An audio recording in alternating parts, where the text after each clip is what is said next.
announcements on the way how we will use the platform.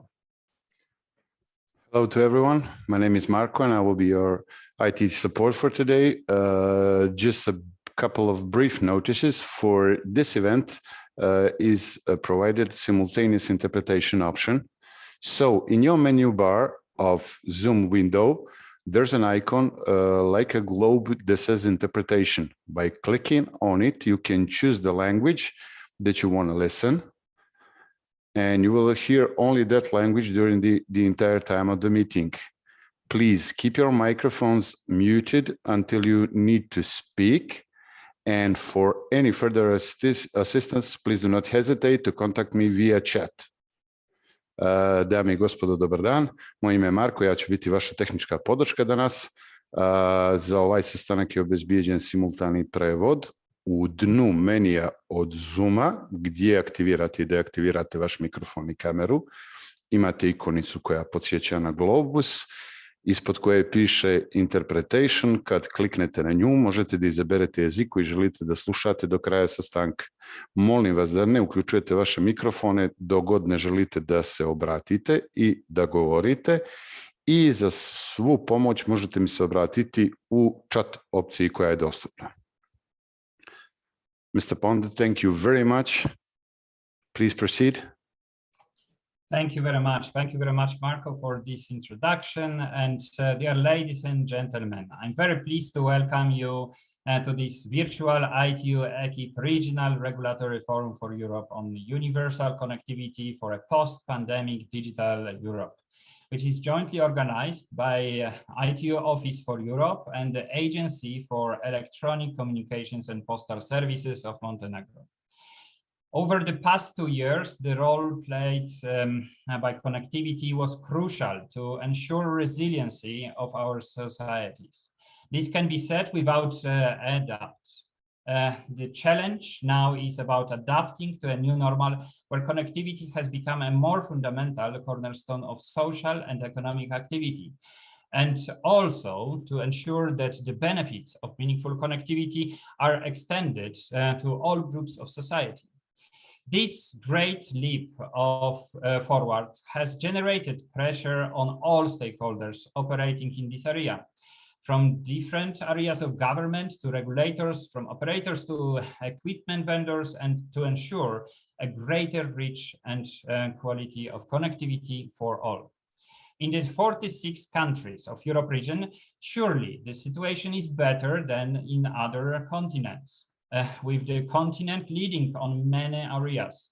But hidden gaps needing action remain.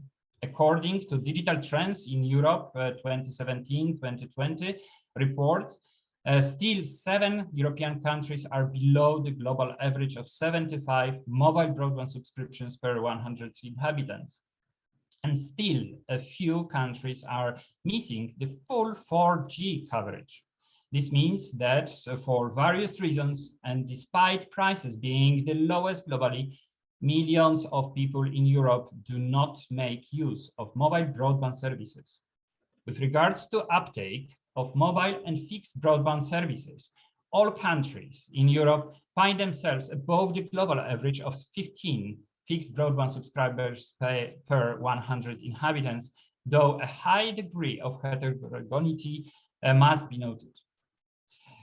In such scenario, scarce guarantees of return on investment combined with generally higher prices limiting uptake are also obstacles that need to be addressed proactively. We believe that sound policies and robust regulation can not only help address these challenges in a reactive manner, but also ensure a proactive approach with objectives, KPIs, targets that go beyond filling the gaps, but also raise the bar. Today and tomorrow, we'll focus on how public authorities can address these challenges, what strategies and policies they can deploy, what regulatory incentives, what tools and methods they can use to ensure that broadband reaches all and everywhere. In the words of the United Nations Secretary General just last week, digital divide is one of the 6 Grand Canyons on which the international community must increase its efforts. ITU is already doing a lot in this field through capacity building, as done with the ICT business planning training, which trained over 30 officials across Europe. Knowledge development with, for example, the 5G implementation in non-EU countries report that is due to be published over the next couple of weeks. The collaborative regulation case studies, which you can find on the events website, or the forthcoming ITU guidelines on the establishing a broadband mapping, which are based strongly on the European experience and align with BEREC, the European Commission, and the experience of many NRAs in Europe, and which we hope will provide useful globally. Then we have, of course, technical assistance. We are currently supporting Bosnia and Herzegovina in reviewing its enabling environment for broadband systems, and finally fostering exchange of best practices and experience like we are doing here today. These are only few examples of the work we have been doing recently to support countries in the region, and we look forward to expand this work in the year to come. This is also only an example of the activities which we are doing at the regional level, but the number of those activities, global initiatives, and initiatives which are affecting the all nations is really numerous. We invite you all to study and to join our effort in order to make sure that digital divide is a history. As you may know, next year is an important year for ITU, with the 3 conferences coming, including World Telecommunication Development Conference, which will set the framework for the following 4 years. Europe is seen by many stakeholders as a point of reference, so I encourage you to actively participate in your capacities and to ensure the process benefits of the widest geographical representation. But going back to today, I see many friends of and distinguished delegates in the room.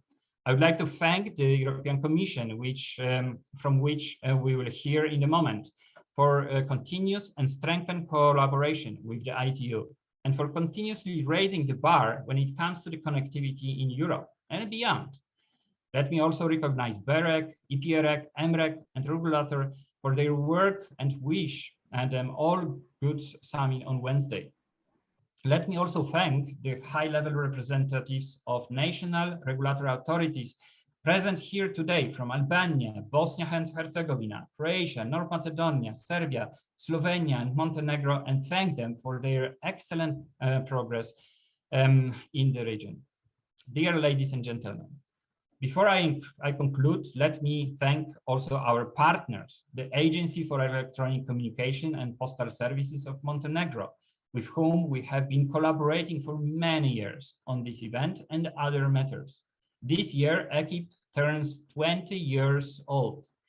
And even though we would have all preferred to meet in Budva to celebrate this important milestone, I would now like to call for a virtual round of applause for the extensive work done by the EKIP and its management in Montenegro. Dear ladies and gentlemen, I sincerely hope this conference and the over 20 eminent speakers will enlighten and provide insights in the action needed to address the challenges and purposes of the universal connectivity to support the implementation of regional initiatives for Europe. Thank you very much for your attention, and I'm looking forward to the great discussions during these 2 days of event.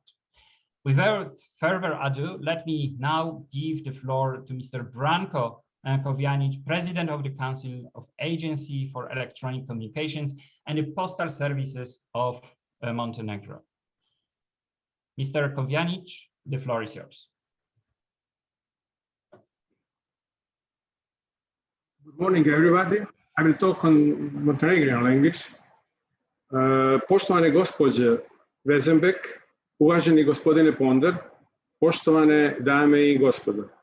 Čast mi je zadovoljstvo da vas u ime Agencije za elektronske komunikacije i poštansku djelatnost Crne Gore i svoje lično ime pozdravim i poželim vam uspješan rad tokom trajanja regionalnog regulatornog foruma, koji ove godine u fokus stavlja Universal Connectivity of the Post-Pandemic Digital Europe, posjetio bih da naša agencija i Međunarodna unija za telekomunikacije tradicionalno organizuje ovaj renovirani skup u Budvi, metropoli crnogorskog turizma, ali zbog izbijanja pandemije izazvane širenjem virusa COVID-19, zadnje 2 godine smo bili primorani da iskoristimo informacione i digitalne tehnologije kako bi održali kontinuitet i tradiciju i mogu reći našu povezanost u cilju razmjene iskustava.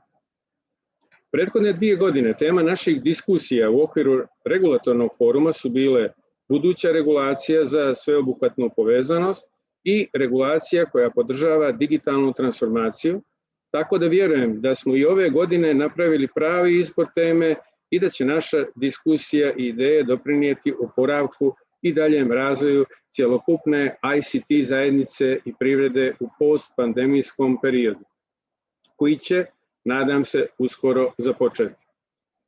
Svjedoci smo da nakon izbijanja pandemije i uvedenog lockdowna ključnu ulogu imale su digitalne tehnologije koje su omogućile očuvanje našeg društva i ekonomije koji su i dalje nastavili da funkcionišu u ovako otežanim okolnostima. U ovim uslovima pandemije došlo je do izražaja i postojanja digitalnog jaza. Nedostupnost elektronskih usluga, nedostatak kvalitetne infrastrukture ili odsustvo digitalne pismenosti pokazale su se kao prepreka koje su prouzrokovale da jedan dio populacije u sredinama iz kojih dolazimo nije mogao obavljati posao, zadovoljavati svoje svakodnevne potrebe ili učiti od kuće, što je bio i jeste problem. Znamo svi da ne postoji univerzalno rješenje koje bi riješilo ove izazove, ali vjerujem da smo danas i sutra ovdje da diskutujemo i razmijenimo ideje kako bi od zemlje do zemlje, od regiona do regiona, našli rješenje kojima ćemo implementacijom efikasnih poslovnih modela, načina finansiranja privatno-javnim partnerstvom postići sve prisutan širokopojasni pristup. Uvjeren da je ovo samo početak diskusije i razmjene iskustava na ovu značajnu temu, te da ćemo i nakon ova 2 dana nastaviti saradnju u cilju donošenja najboljih politika i regulatornih odluka u cilju postizanju ciljeva univerzalne povezanosti svih građana našeg regiona i šire. Zahvaljujem vam se na pažnji.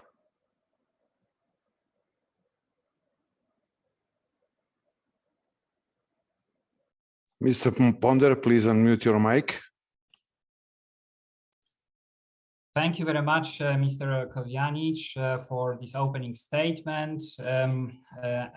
Now it's my great pleasure and honor to invite Ms. Rita Vasenby, Director of Connectivity Department at the Digiconnect of the European Commission.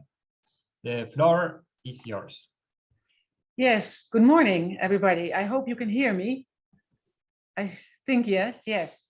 So good morning, ladies and gentlemen, and thank you very much to the ITU for inviting me to take part in today's event and allow me to say a few words during this opening session. I think the subject matter we are all here to discuss could not be more important for the ITU's members in this region: universal connectivity for a post-pandemic digital Europe. And this is because we have now all seen just how important digital technologies and networks have been in ensuring a successful response to the pandemic.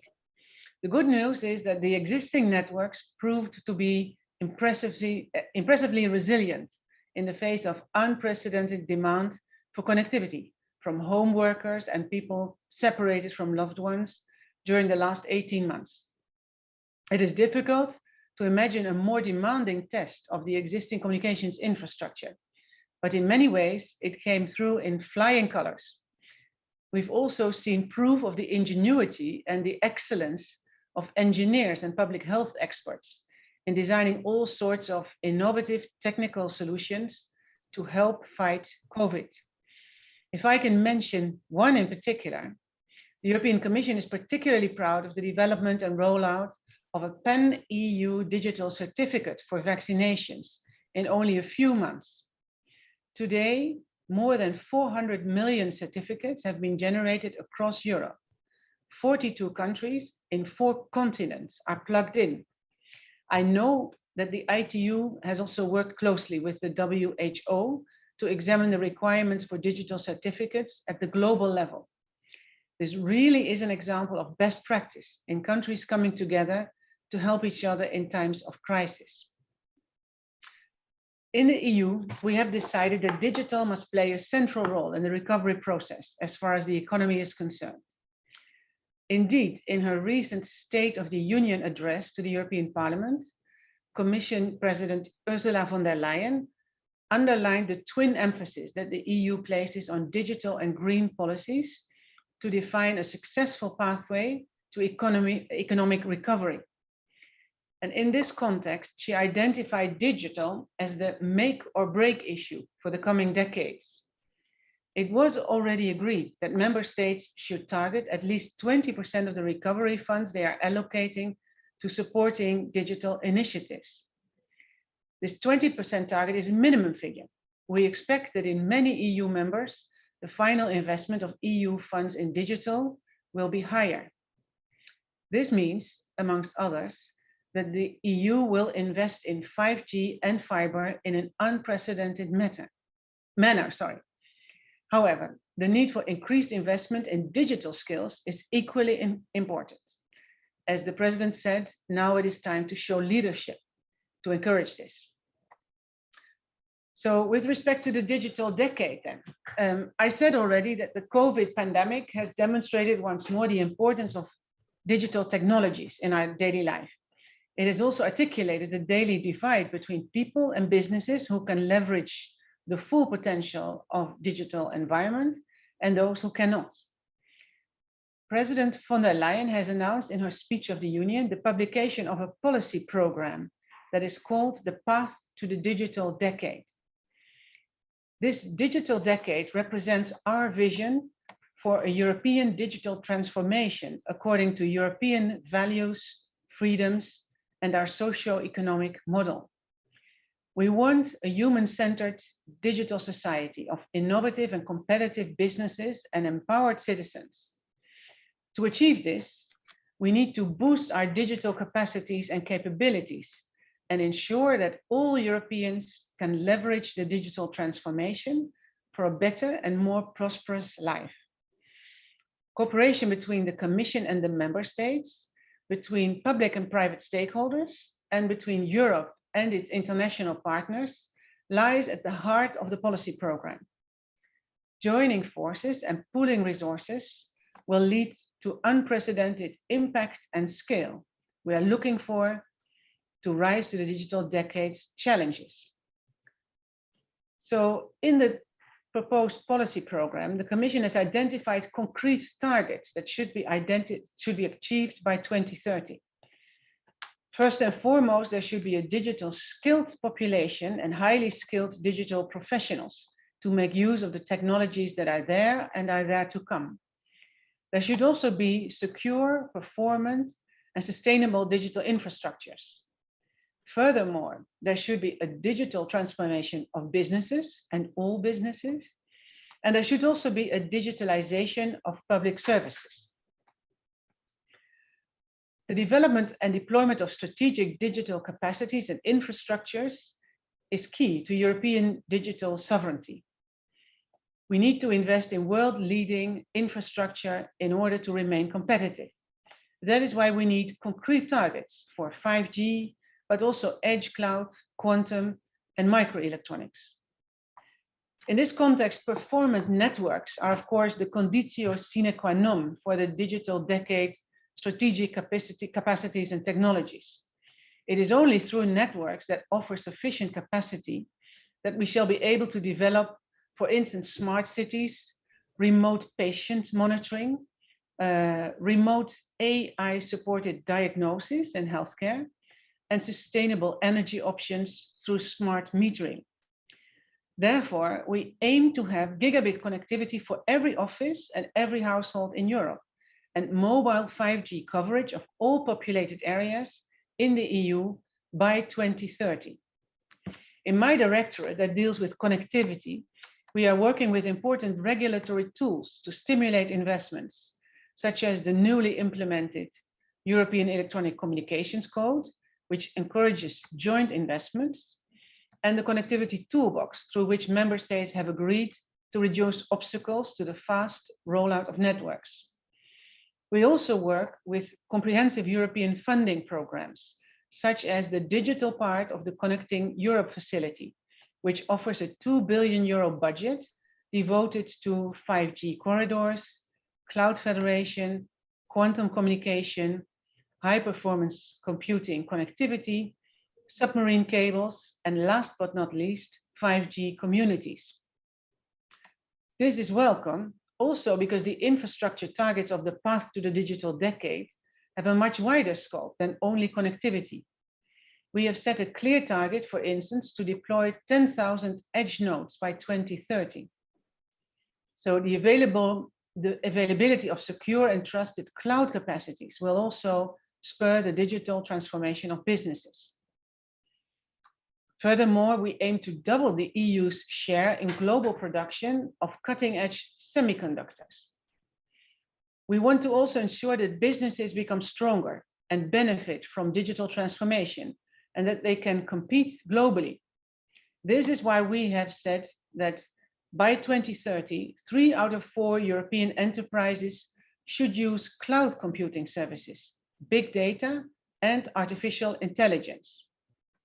In this context, we also want to help more than 90% of European SMEs to reach at least a basic level of digital intensity, compared to 61% in 2019. This digital transformation of businesses requires building the necessary digital skills in the workforce and among consumers. Our goal is to see that everybody is equipped with digital skills, with at least 80% of the population with basic digital skills and 20 million of ICT specialists by 2030.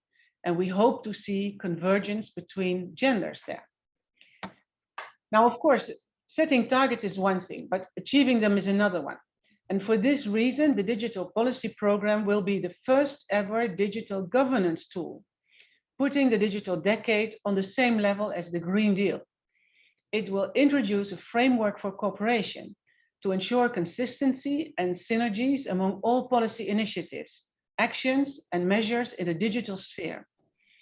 The framework will be based on an annual cooperation mechanism with member states to discuss collective progress, to take joint and targeted actions, and invest in large-scale projects with other public and private actors. So it will consist of, first, a structured, transparent, and shared monitoring system based on the well-known DESI index to measure progress. Second, there will be an annual report on the state of the digital decade, in which the Commission will evaluate progress and provide recommendations for actions. Third, there will be multi-annual digital decade strategic roadmaps for each member state, in which each member state will outline adopted or planned policies and measures in support of the 2030 targets. There will also then be a structured annual framework in which the member states and the Commission will discuss and address areas of insufficient progress through recommended actions, recommendations, and joint commitments. And finally, we also feel that that is really important. There will be a mechanism to support the implementation of multi-country projects. And those are large-scale projects that allow member states to pool investments from EU and national funding resources, including from the Recovery and Resilience Facility, as well as other public and private entities. So we feel that this is particularly important to allow the EU with 27 member states to compete with other areas at global level, where there's only one member state that needs to decide on investments. At this moment, the Council of the EU and the European Parliament will negotiate the proposal, and they will hopefully agree on a final version of the legal text in the coming months. In parallel, the Commission is also finalizing its proposal for what we call a joint declaration on digital principles with the European Parliament and the Council of the EU. These principles will provide a reference framework to guide policymakers when making decisions on digitalization and also inform users about their rights in the digital environment. The aim is to ensure that everyone can enjoy the benefits of digital opportunities, such as universal access to the internet, algorithms that respect people, and can have a secure and trusted online environment. In the context of the digital decade, we also aim to enter into international partnerships. So the digital decade stands for the ambition of digitally sovereign Europe in an open and interconnected world. So the EU will be a stronger international partner thanks to reinforced internal strength and capacities. So by 2030, international digital partnerships should result in greater opportunities for European companies, increased digital trade via secure networks, respect of European standards and values, and a more supportive environment internationally for the kind of human-centric digital transition we and other partners want to see. We're looking forward to working closely with our international partners to advance a global human-centered digital agenda, which promotes our common interests, ensures the security and resilience of our digital supply chains, and delivers global solutions. So with this, I have given you an introduction to the important plans that have been launched by the European Commission and will be discussed by the member states and the Parliament in the coming months. And I would like to thank you for allowing me to give you this short tour d'horizon of where we are. And I will not take any more of your time, as I know that there are many interesting speakers to come. So I wish you a very successful conference. Thank you very much, Madame Vasenby, and thank you very much for raising so many items where the Commission and the EU institutions are working on to support digital transformation across the region. So with this, let me turn to our distinguished high-level guests of the opening segment. And the first whom I have the pleasure to invite is Mr. Jeton Akiku, Director of Agency for Electronic Communications from the North Macedonia, and the floor is yours.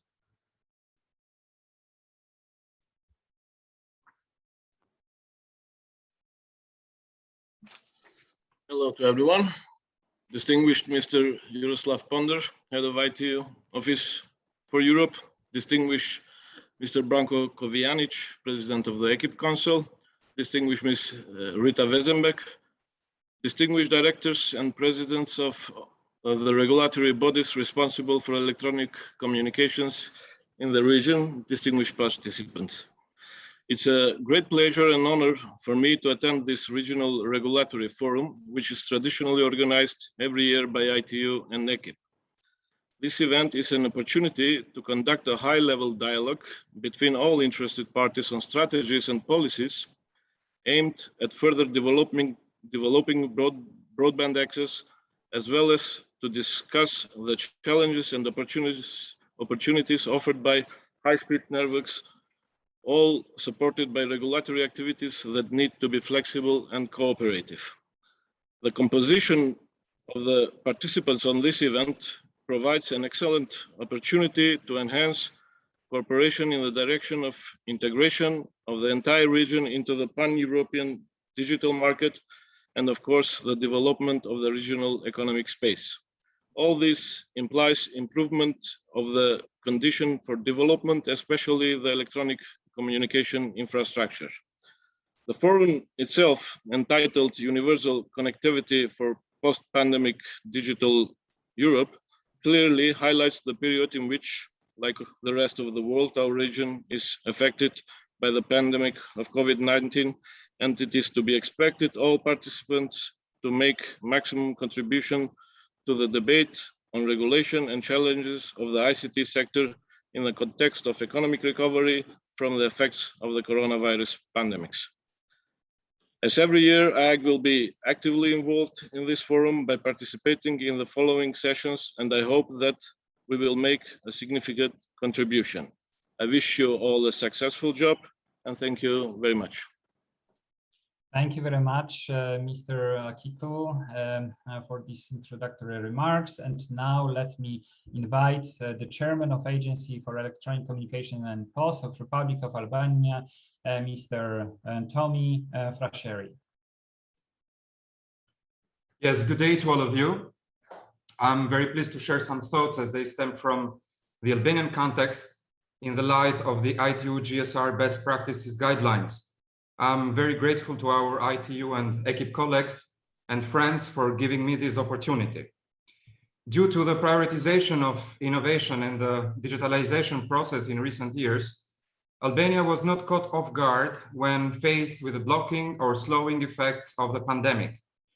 The use of electronic communications showed up as an asset to continue working and intensify social interaction in a country like ours, where expanding digitalization through a whole of government collaboration and coordination has been the main top priority and will remain such for many years to come.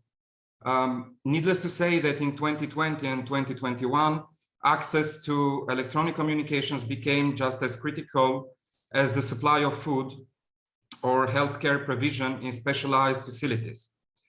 Therefore, IKEP paid particular attention for the pandemic not to become a cause for digital fracture and made efforts to enable every citizen, including those with modest income and disabilities, to have equal and affordable access to all telecoms facilities. From another perspective, IKEP was committed to reshape the main development strategies, the Broadband National Plan and the Spectrum Strategy, which were entirely updated by the Albanian government last year. The above-mentioned documents are based on action plans focusing on a whole digital decade, which requires meaningful investment, especially by electronic communication operators in super-fast and future-proof broadband networks. An encouraging sign in this aspect is the fact that regardless of decreasing revenue resulting from falling fixed and mobile classic telephony use, operators were committed to improve networks and introduce new technology with investments in considerably higher amounts in 2020 compared to 2019. Albania has closely followed the global trends in both internet connectivity, quality, and speed. In the latest ITU report, Albania is recognized as one of the countries with the fastest growth for internet from fixed networks per 100 inhabitants. Broadband internet traffic from fixed networks reached some 600 million gigabytes, or 32% more than 2019, which shows that subscribers to these services have used the network to regularly access their financial, information, social, and health services. ITU-GSR best practices guidelines fairly states that the post-COVID digital world needs a new take on regulation, especially by extending the ex-post approach to regulation, but also through a range of co-regulatory and self-regulatory patterns, as well as through smart tailor-made solutions. In this regard, the steering board here at IKEP has concluded and finalized a series of analyses of mobile telephony wholesale markets and has adopted a series of critically important regulatory documents, among which of note is the regulation on the protection of public electronic communications, services, consumers, and subscribers, which for the first time focuses especially on promoting the rights of persons with disabilities. To promote a multi-stakeholder policy dialogue, IKEP has worked and continues to work with of course, the Ministry of Infrastructure and Energy here in Albania, ITU, the industry, and other international experts to vacate the 700 megahertz broadband frequency by the 1st of July 2022, which will be exclusively used for digital purposes and which will pave the way for 5G implementation in Albania. At this moment, IKEP and our consultant are developing the 5G strategic plan for Albania, working with our operators to ensure the optimum balance between regulatory requirements and an environment that supports investments. Our goal is to have a secure 5G roadmap in place for 2022 and beyond. However, because of the technology and its use in enterprise infrastructure, the government and the military, 5G will also require more security than present commercial 5G standards. Hardware and software supply chain integrity and cybersecurity will be critical for data sovereignty and a true secure 5G. In addition to telecommunications, critical infrastructure such as the power grid, financial markets and banking, with of course their countless numbers of sensors and controls, will require advanced information and network security to include continuous monitoring for intrusion and personal privacy. Therefore, secure 5G remains one of our top challenges ahead. So thank you very much for your attention. Thank you very much for these opening remarks. And now it's my great pleasure to invite Mr. Drasko Milinovic, General Director of the Communications Regulatory Agency of Bosnia and Herzegovina. The floor is yours. Good morning.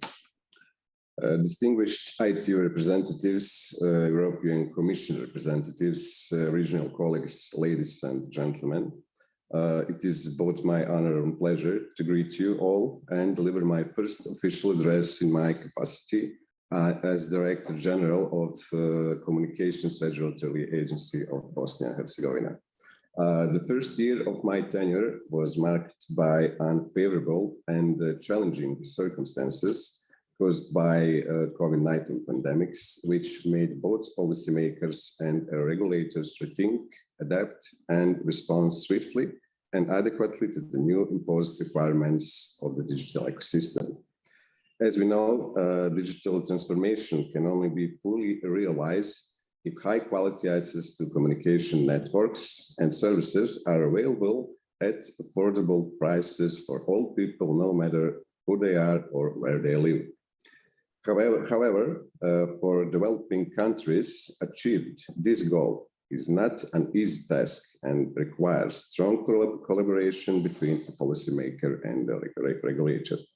Speaking of connectivity as a precondition for successful digital transformation, penetration of fixed broadband in Bosnia and Herzegovina reached 22%. By the end of 2020, mobile operators achieved coverage of 82% of the population by 4G networks.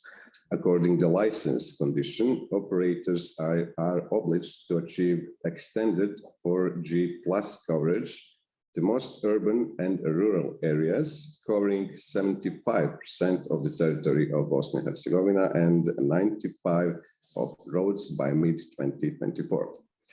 As one of the key priorities in the future is 5G planning and licensing. Furthermore, together with the Ministry of Traffic and Communication, agency is actively working on transposing the European Electronic Communications Code into the new law in electronic communications. We also participate in drafting of broadband strategy for Bosnia and Herzegovina and urge for its adoption, since COVID-19 provides that reliable broadband and affordable access is of the vital interest for our societies. And last but not least, fully recognizing that research and data analytics capabilities are necessary to adapt regulatory decisions, monitor policy implementation, and identify emerging regulatory challenges, we are pleased to be supported by ITU experts and in establishing an effective broadband mapping system. This would enable the agency to collect relevant data and develop regulatory tools to address identified flows in ICT and digital markets. For this and other regional initiatives that ITU is fully engaged in supporting its members, I express my appreciation and dedication to the continuation of good cooperation. Finally, I assure you that under my leadership, agency remains dedicated to fostering strong regional cooperation and exchange of experience and views on the future regulation that will support development of emerging technologies. And I very much look forward to meeting you all in person soon. Thank you for your attention. Thank you very much, Mr. Milinovic, for these opening remarks. And now let us move to the next speaker, Ms. Tanya Muha, Director of the Agency for Communication Networks and Services of the Republic of Slovenia. So, Madam Muha, the floor is yours. Thank you. Hello to everybody from my side. And it is my pleasure to participate at today's event. And I also, this occasion, I would like to congratulate also the whole EKIP's team for your anniversary. So, yeah, in the post-pandemic time, the connectivity became even more important. It is crucial to ensure inclusion for all. Constructions and geographical coverage of high-capacity networks, mainly FTTH and 5G networks, are one of the fundamental building blocks for reaching that goal. Availability of e-service and information literacy also play an important role as cybersecurity and privacy get bigger importance in the era of digitalization. However, Slovenia is one of the most rural countries, scattered settlement in Europe, and we are faced up with many challenges in that story. So on geographically diverse areas with low density of population, there is very low commercial interest from stakeholders to build high capacity FTTH and 5G networks, as there is low rate of return of investments. So ACOS, as converged regulator, has one of the most crucial role in ensuring connectivity for all and information literacy for end users. Therefore, we establish 3 important portals. This is, first one is GeoPortal. This is portal for geographical mapping of all public and telecommunications infrastructure on house number precisely. The second one is investments portal for announcing of planned constructions and to express interest for co-investment. And the third one is portal MIPI for media and informational literacy for bigger general public awareness of the importance of critical and thoughtful use of media content and informational technologies. Transparent and publicly available information are essential and needed. So ACOS is very active to make dialogue and educate owners of infrastructure about their obligations and options or opportunities they have to reduce their costs. The common use of infrastructure is increasing the utilization of networks. For instance, at the beginning of regulation of access to Telekom Slovenia's FTTH networks in 2011, the utilization was 24%, and today it is 43%. Furthermore, ACOS imposed in 2018 also broadband as part of universal service, and now the minimum speed of connections for all households in Slovenia is 10 to 1 megabit per second. In addition, at the beginning of summer, we also successfully finished multi-band auction and allocate also frequencies for frequency bands for 5G technology. We imposed also obligations to ensure timely implementation of 5G network and to ensure also the coverage with this kind of network. So the results of ACOS involvement are already seen. We have penetration of all broadband connections in 85% of households, and the FTTH home pass coverage in Slovenia is almost 66%. The number of planned constructions and interest of co-investments is growing significantly. In Slovenia, we also noticed increasing of demand for broadband connections with higher speeds on retail market. The majority of demand is for connection with speed at least 100 megabits per second. So, nevertheless, investments in high-capacity networks are essential for deployment and achieving a high level of connectivity. I think that that regulators has important and responsible role task to encourage investments with smart combination of regulation. So I wish you all successful conference and fruitful discussion. Thank you for your attention. Thank you very much, Ms. Muha, for these insights, and also congratulations on the anniversary of your agency. And now let's us to move to the next our speaker, Mr. Tonko Obulian, President of the Council Creation and Regulatory Authority for Network Industries, HACOM of Croatia. The floor is yours. Thank you, Mr. Ponder. I'm honored to be here with all of you, and I hope that next year we'll see each other in person finally. In the meantime, I would like to share with you some recent Croatian regulatory experience. As you probably know, we had a very challenging period in Croatia during this pandemic time. In addition to COVID, we faced also the consequences of two major earthquakes. One happened in Zagreb in March, and the second and much stronger in Banovina region in December 2020. Cities of Zagreb, Sisak, Petrinja, and Glina and their surroundings were heavily damaged. So many families had to leave their homes and were transferred into temporary accommodation. Therefore, we had to ensure seamless connection for online education. Well, in this very sensitive and very challenging period, HACOM had an excellent cooperation with all of our operators, and they provided new capacity for the endangered areas, and it was done in a rather short period of time. We also agreed about some relaxed consumers protection regime where operators enabled modification of existing contracts with consumers.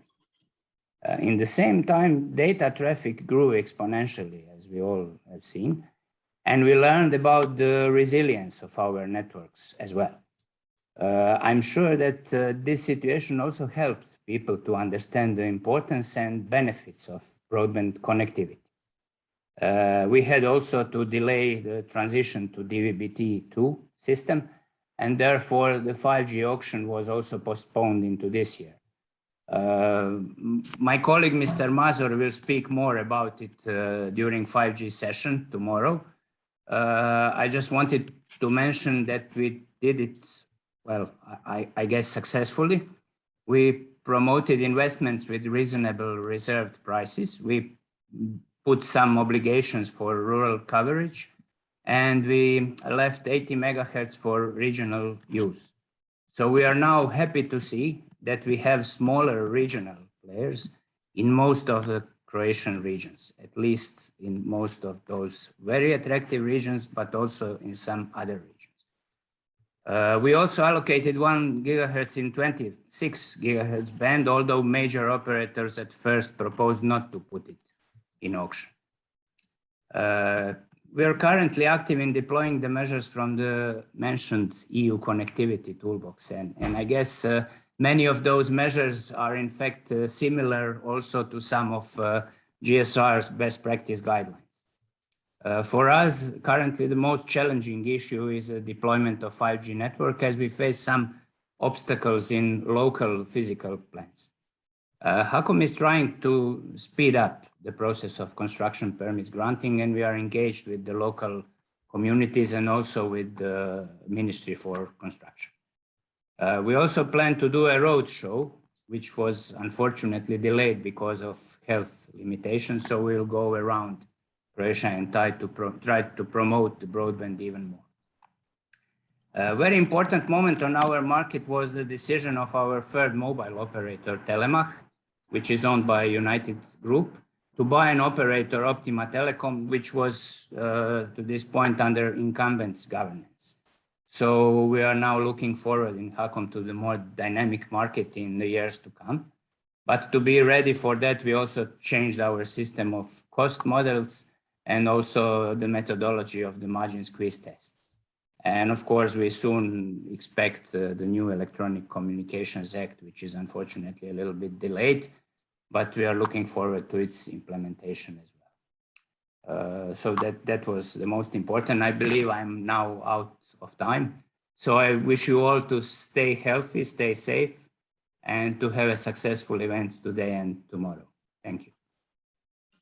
Thank you very much, Mr. Ogulian. And now let me turn to our next speaker, Mr. Dragoljub Stefanovic, the Chief Operating Officer of Regulatory Agency for Electronic Communication and Postal Services from Republic of Serbia.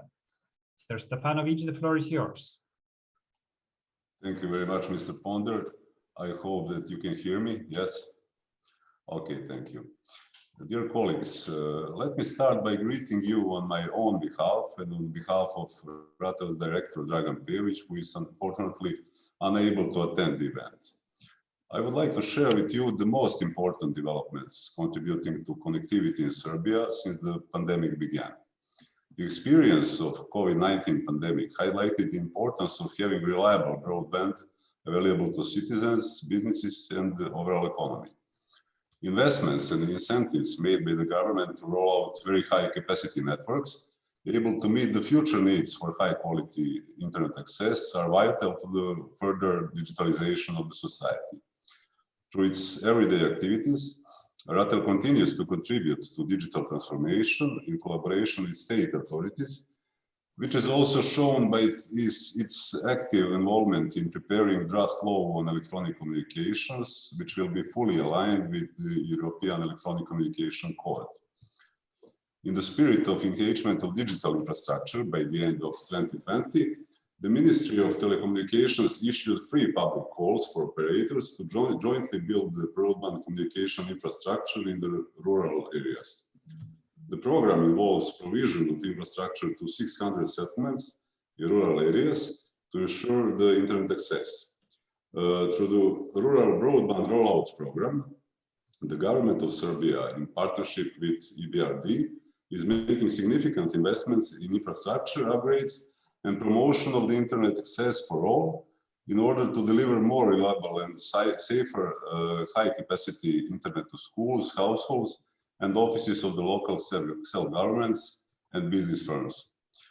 When it comes to implementation of GIS systems, Ratel uses several such tools. For instance, the map of electronic communication infrastructure intended for shared use is available to all interested parties, as well as the map of Wi-Fi access points. A planned GIS system upgrade is expected to enable a comprehensive overview of broadband infrastructure available in the territory of Serbia. Indeed, the introduction of 5G technology in the Republic of Serbia is a priority for further development of telecommunications. In order to meet this objective, Ratel prepared a regulatory basis in force since 2020 and 2021, which include RF band allocation plan and relevant allotted plans. A public call for expression of interest took place, and the analysis will serve to have a more accurate picture of the needs for additional frequency bands for 5G implementation and to help further preparation for the auction. I would also like to mention an important breakthrough. As you know, as of the 1st of July 2021, the Western Balkans region is benefiting from the Roam Like at Home policy based on the agreement on the price reduction of the roaming services in public mobile communication networks. And let me also say a couple of words on digital literacy and cybersecurity. Since the beginning of the pandemic, digitalization has increasingly entered our lives, leading to greater exposure to cyber attacks. The National Computer Emergency Response Team, or National CERT, established and operating within Ratel, has been actively informing the public on current attacks and misuse on the internet. We have published brochures with safety recommendations for working from home, on adequate defense from different types of cyber attacks, and on the procedures in case of the attack occurs.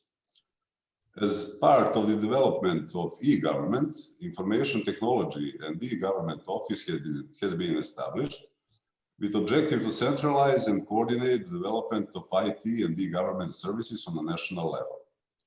Also, a new state data center was built in Kragujevac city in central Serbia, which serves for storing the equipment of the state administration and provides government cloud services, supporting further implementation and development of e-government.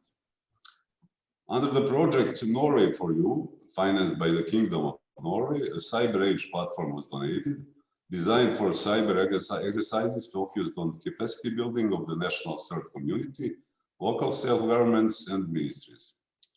The strategy for the development of information society and information security in the Republic of Serbia from 2021 until 2026 was also adopted. One of the set activities involves providing education for citizens and establishing the platform for raising awareness and educating the public on information security through interactive programs. As we encounter new challenges, Ratel will continue to stay committed to promoting connectivity and making modern communication services available to all citizens. Thank you very much, and I wish everybody very successful work these 2 days. Thank you. Thank you very much, Mr. Stefanovic.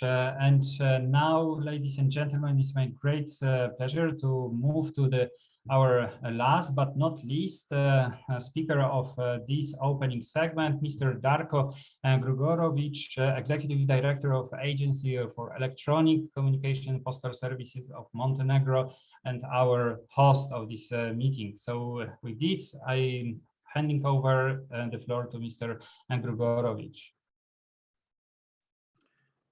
Hvala, gospodine Ponder. Dobar dan svima, čast mi i zadovoljstvo da vas pozdravim ispred Agencije za elektronske komunikacije i poštansku djelatnost Crne Gore. Hvala vam na učešću, čestitkama, podršci i doprinosu kvalitetu međunarodne regulatorne konferencije koju već dugi niz godina organizujemo u saradnji sa Međunarodnom unijom za telekomunikacije. Poseban pozdrav i zahvalnost upućujem gospodinu Jaroslavu Ponderu i njegovim saradnicima iz Međunarodne unije za telekomunikacije, koji su zajedno sa mojim saradnicima iz ekipa organizovali i ovu i puno prethodnih regulatornih konferencija.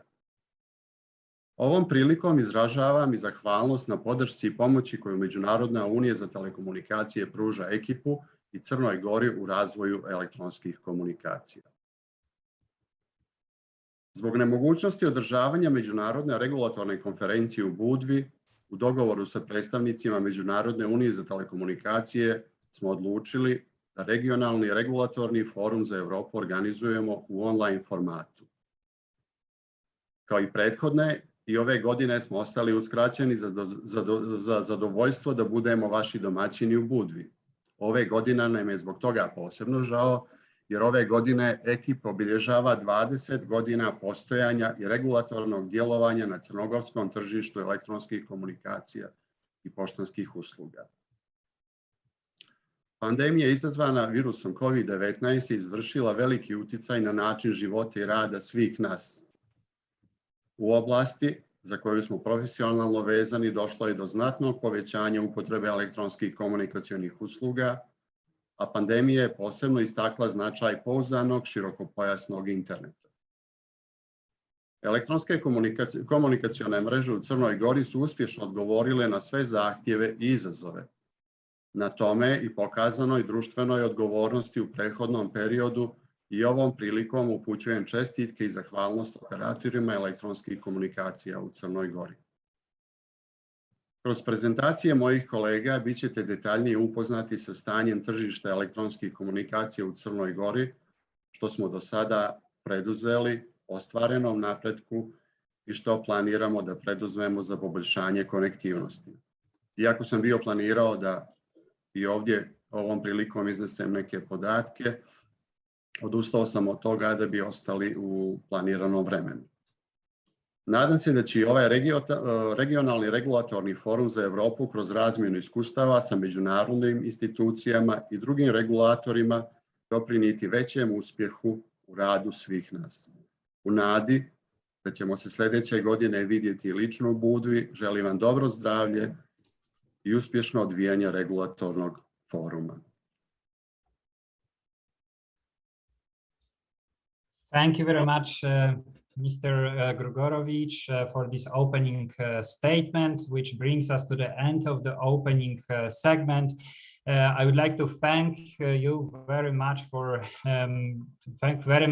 to all speakers of this opening segment for your contributions, in which we have received very good understanding of the top developments in several countries. One is clear: COVID has caused a lot of damage to all of us, but put also the ICTs in the center of our attention of all.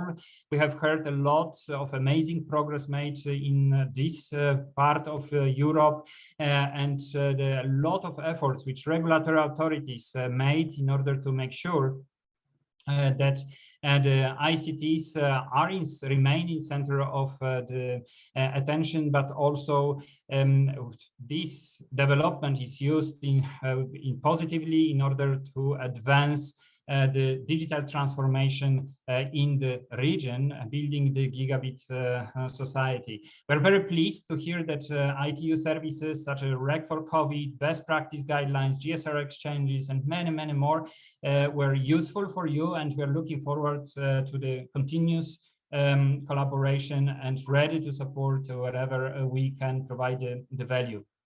But ladies and gentlemen, this brings us to the end of the opening segment. I would like to one more time thank you very much for taking the time.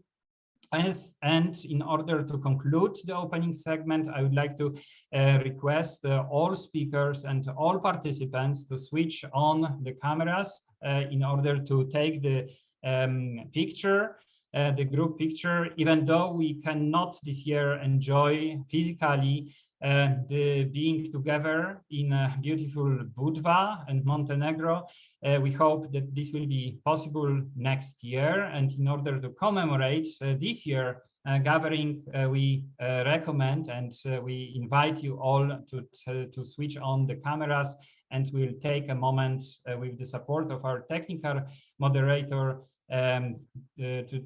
we'll take the picture photography.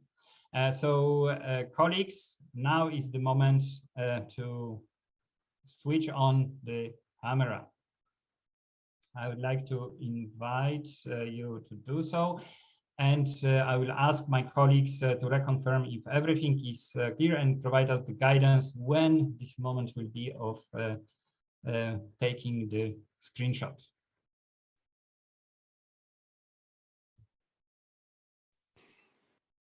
Thank you, Jaroslav. I will just ask Marco to reconfirm that pictures have been taken. Thank you.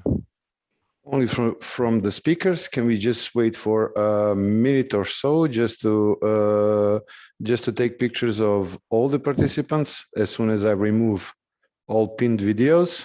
Is it okay for just another 30 seconds, please? So please have the patience, ladies and gentlemen.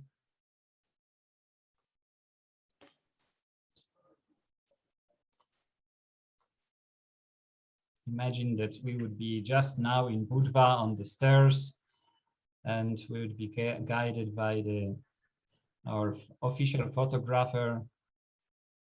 Today we are doing this differently, but still next year we'll be viewing this picture to have the good memories of the past. So make sure that you are on the picture.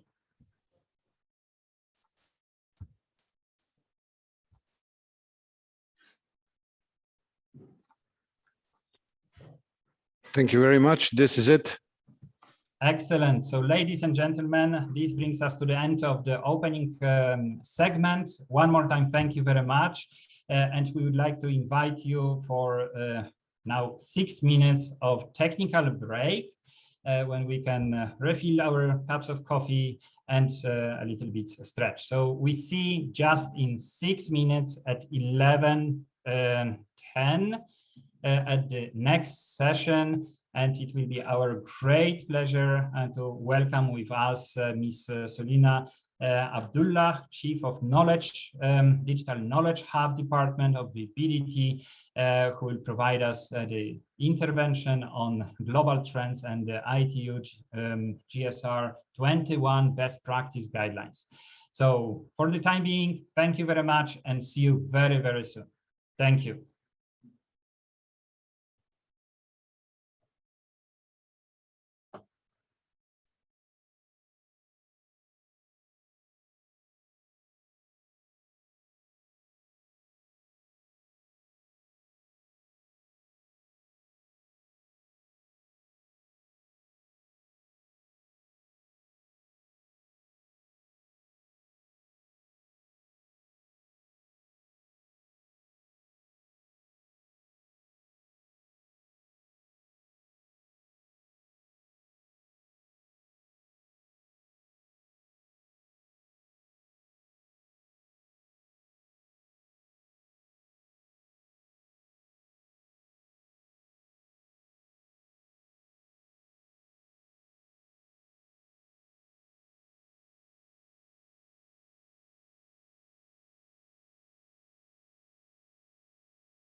Dear ladies and gentlemen, and this is already 11:12. We gave a little bit of time for those who would be a bit of late, and we are just now joined by our colleague, Ms. Sulina Abdullah, the Chief of Digital Knowledge Hub Department of the BDT. Welcome to this meeting, and with this, I'm handing over to you for your exciting presentation. So Sulina, the floor is yours.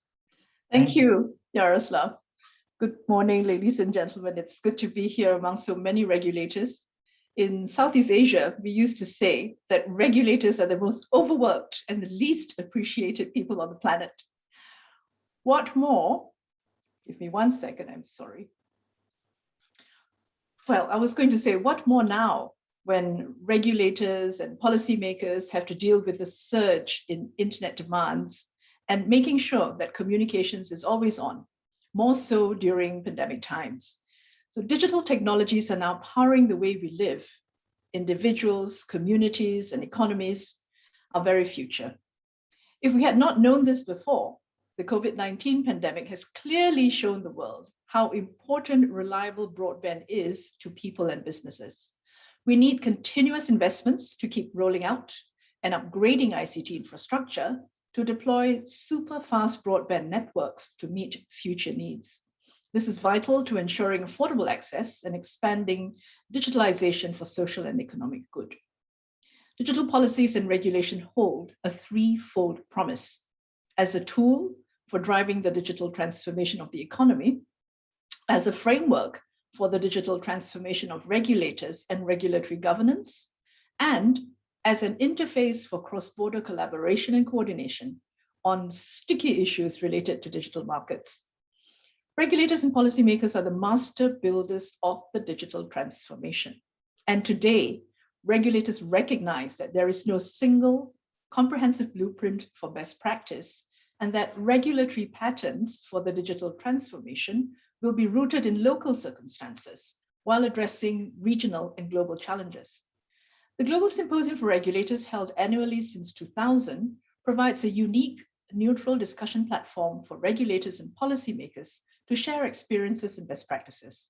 Since 2003, regulators have collectively identified and endorsed GSR regulatory best practice guidelines. And in doing so, they continue setting the gold standard for digital regulation and are more than ever engaged to put these to work to build the digital momentum in the decade of action. New and revisited approaches to digital and collaborative regulation are the key to transformational leadership. Let's move on with the slides. Thank you. Next, please. Every advancement in technology brings with it a potential challenge or challenges. Today, ICTs have moved far beyond the realm of simple communications. They have become the foundation for every economic sector, indispensable for business performance and national and individual growth. The change is overwhelming. Next, please. As demand continues to spike, government and private industry are making significant investments to upgrade digital infrastructures and promote access for all, to deliver more reliable, resilient, high-capacity internet to homes, government offices, and businesses. However, achieving universal connectivity will require new enablers and a holistic perspective. Regulatory tools need to create a positive environment for investment, innovation, and inclusion. All this while addressing emerging issues on competition, jurisdiction, consumer safety, protection of minors, online fraud, and privacy, among others. The role of government, both policymakers and regulators, is to clear the way to investment and support vibrant, competitive markets towards future-proof broadband and digital services. At the same time, regulators and policymakers may need to adopt alternative approaches to stimulate investment in non-commercial or challenging areas. Next, please. As digital technologies are thrown sharply into the spotlight, regulators and policymakers are playing an instrumental role in defining the new normal for a post-COVID world, a digital world which needs a new take on regulation. Regulatory processes and tools need to be fit for purpose and proportionate, allowing rapid response, yet in a considered and coherent manner. New approaches may be needed to enhance regulatory foresight, harness data to target interventions, and create space for regulators and industry to experiment together. This is key in finding market solutions to new challenges as new technologies, business models, and players continue to test existing regulatory paradigms. Such new approaches will build sound solutions that protect consumers while encouraging market growth and innovation. We offer you 3 points. Innovative regulatory tools can unlock the power of new and emerging technologies. Spectrum innovation is key for the digital future, and data is the silver bullet of digital regulation. Next, please. So what are the best practice guidelines and how do they matter? Next, please. Focusing now on the best practice guidelines, published annually since 2003, the GSR best practice guidelines build on the experience and acumen of the global community of regulators, helping to guide users through uncharted territories. Today, it is digital transformation. The guidelines lay out the key features needed in regulatory regimes to first keep digital markets switched on, secondly, accelerate market uptake, and thirdly, deliver easy access to more people quicker. Such best practices, if widely adopted, could help developing economies leapfrog ahead, with governments, businesses, and citizens reaping the full benefit of digital technologies, optimizing them towards meaningful value creation. The contributions we receive from these guidelines continue to grow and are extremely insightful, rich, and sound.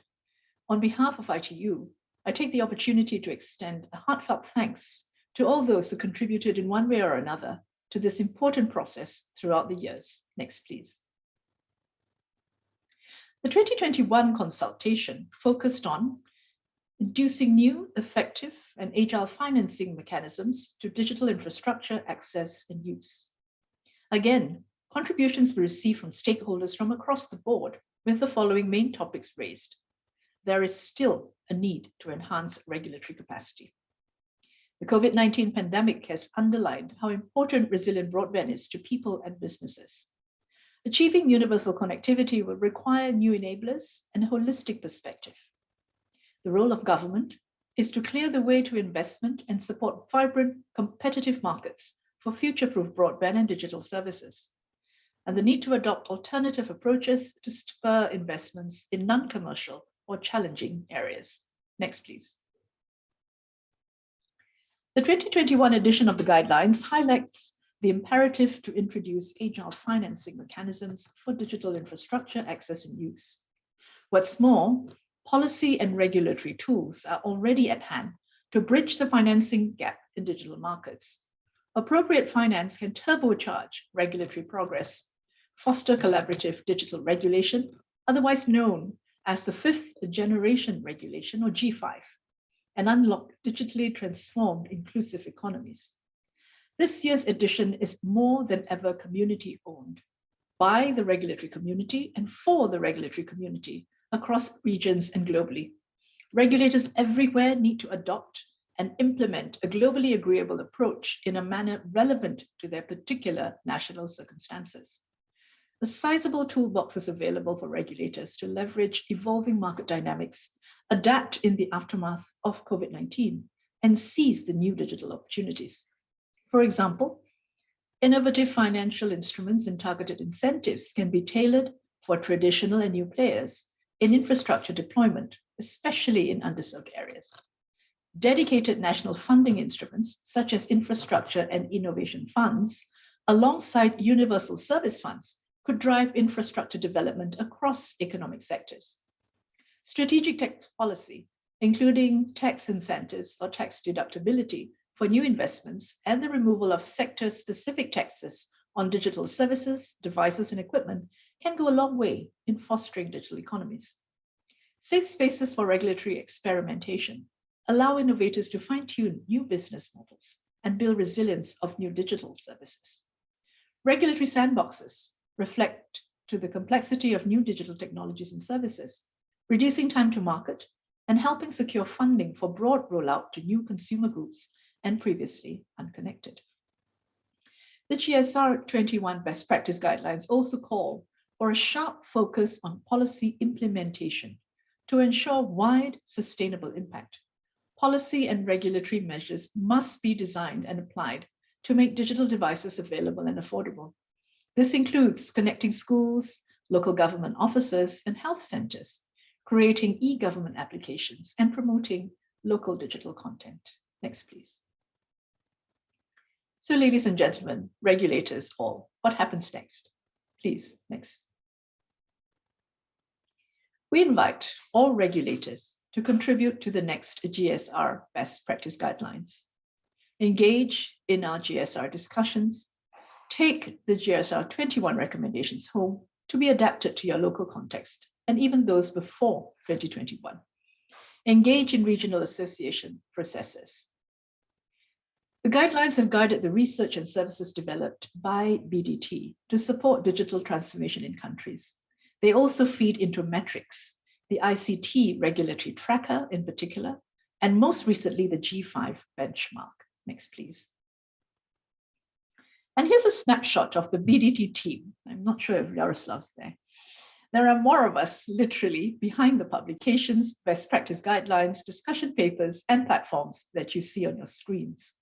We have developed the suite of tools and references to support the work of regulators and policymakers across the world.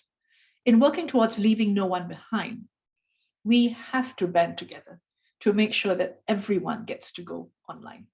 Thank you very much for your time. Yaroslav, I hand the floor back to you.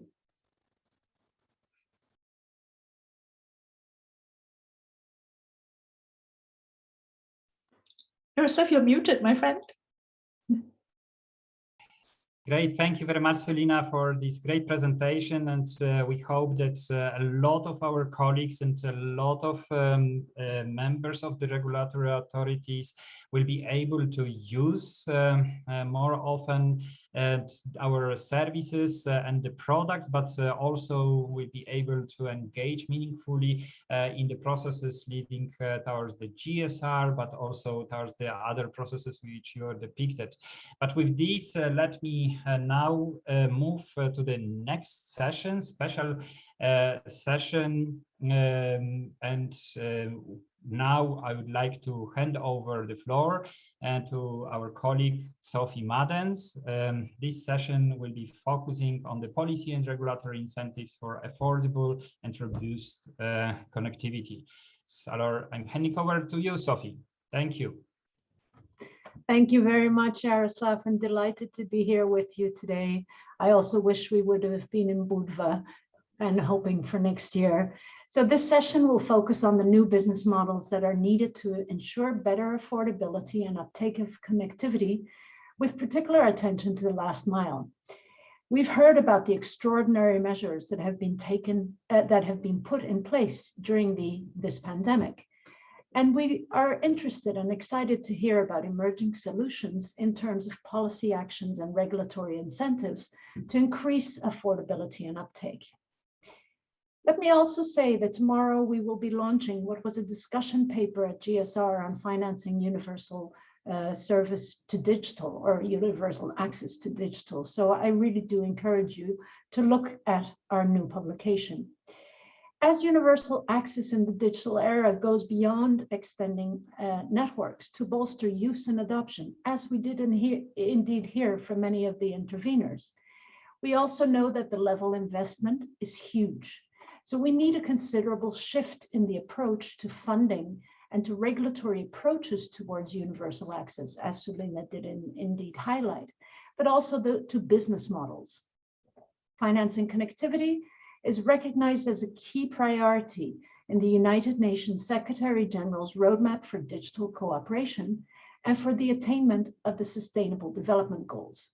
And it goes beyond just extending networks. It also concerns the use of the networks and frames broadband as a key enabler of digitalization. So governments will have to find a way to ensure development of digital for social well-being, economic growth, and productivity by harnessing innovative business models, partnerships, strategies that support the expansion of these broadband networks, as well as digital adoption, usage, and inclusion. Before giving the floor to the panelists, let me put something out there. It has to be worth the risk. So we need to rethink the concept and institution and provide a way forward for a more collaborative Universal Service 2.0 to extend its scope beyond infrastructure to digital transformation. And with the ICT and economic, policy, strategy, and legal framework of a country. It's also about setting priorities in policy, strategies, and recovery and stimulus plans, and considering alternative mechanisms, both policy and regulatory, as well as financing models for universal access and service. So let's think how we can extend the source of funding and how we can use a combination of monetary and non-monetary contributions, how we can make smarter investments or enable smarter investments and move away from funding to financing, collaboration, and impact investment. Pay or play policies, for example, can be implemented as an alternative to financing universal access goals. So let me now turn to our distinguished panelists. And please do excuse me if I do mispronounce your names. I will make a great effort. And thank you, Julian, for coaching me on the pronunciation earlier this morning. So let me turn to Ms. Vladana Radisavilevich-Georgievich, Head of Group for Planning and Development of Electronic Communications, Networks and Services at the Ministry of Trade, Tourism and Telecommunications of the Republic of Serbia. I hereby give you the floor to give your first intervention. Ms. Vladana. Thank you very much, Ms. Medens, and thank you for the introduction and for the excellent pronunciation of my name. Allow me to say at the beginning that to express the gratitude to ITU and the Agency for Electronic Communications and Postal Services of Montenegro for organizing this event. We are all aware of the importance of connectivity in our everyday lives, and especially today, and now in the COVID-19 pandemic, and after that in post-pandemic period. So it is my pleasure to be here today and to present the broadband development in Serbia. I will now share the screen with the presentation in a second.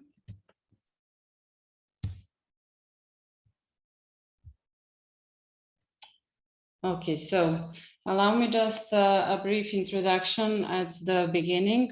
I would like to say that Ministry for a few years now is continuously working on the broadband development, and we have the opportunity to participate in several broadband development projects which were supported, for example, by EBRD and Korean Institute for Korean Information Society Development Institute.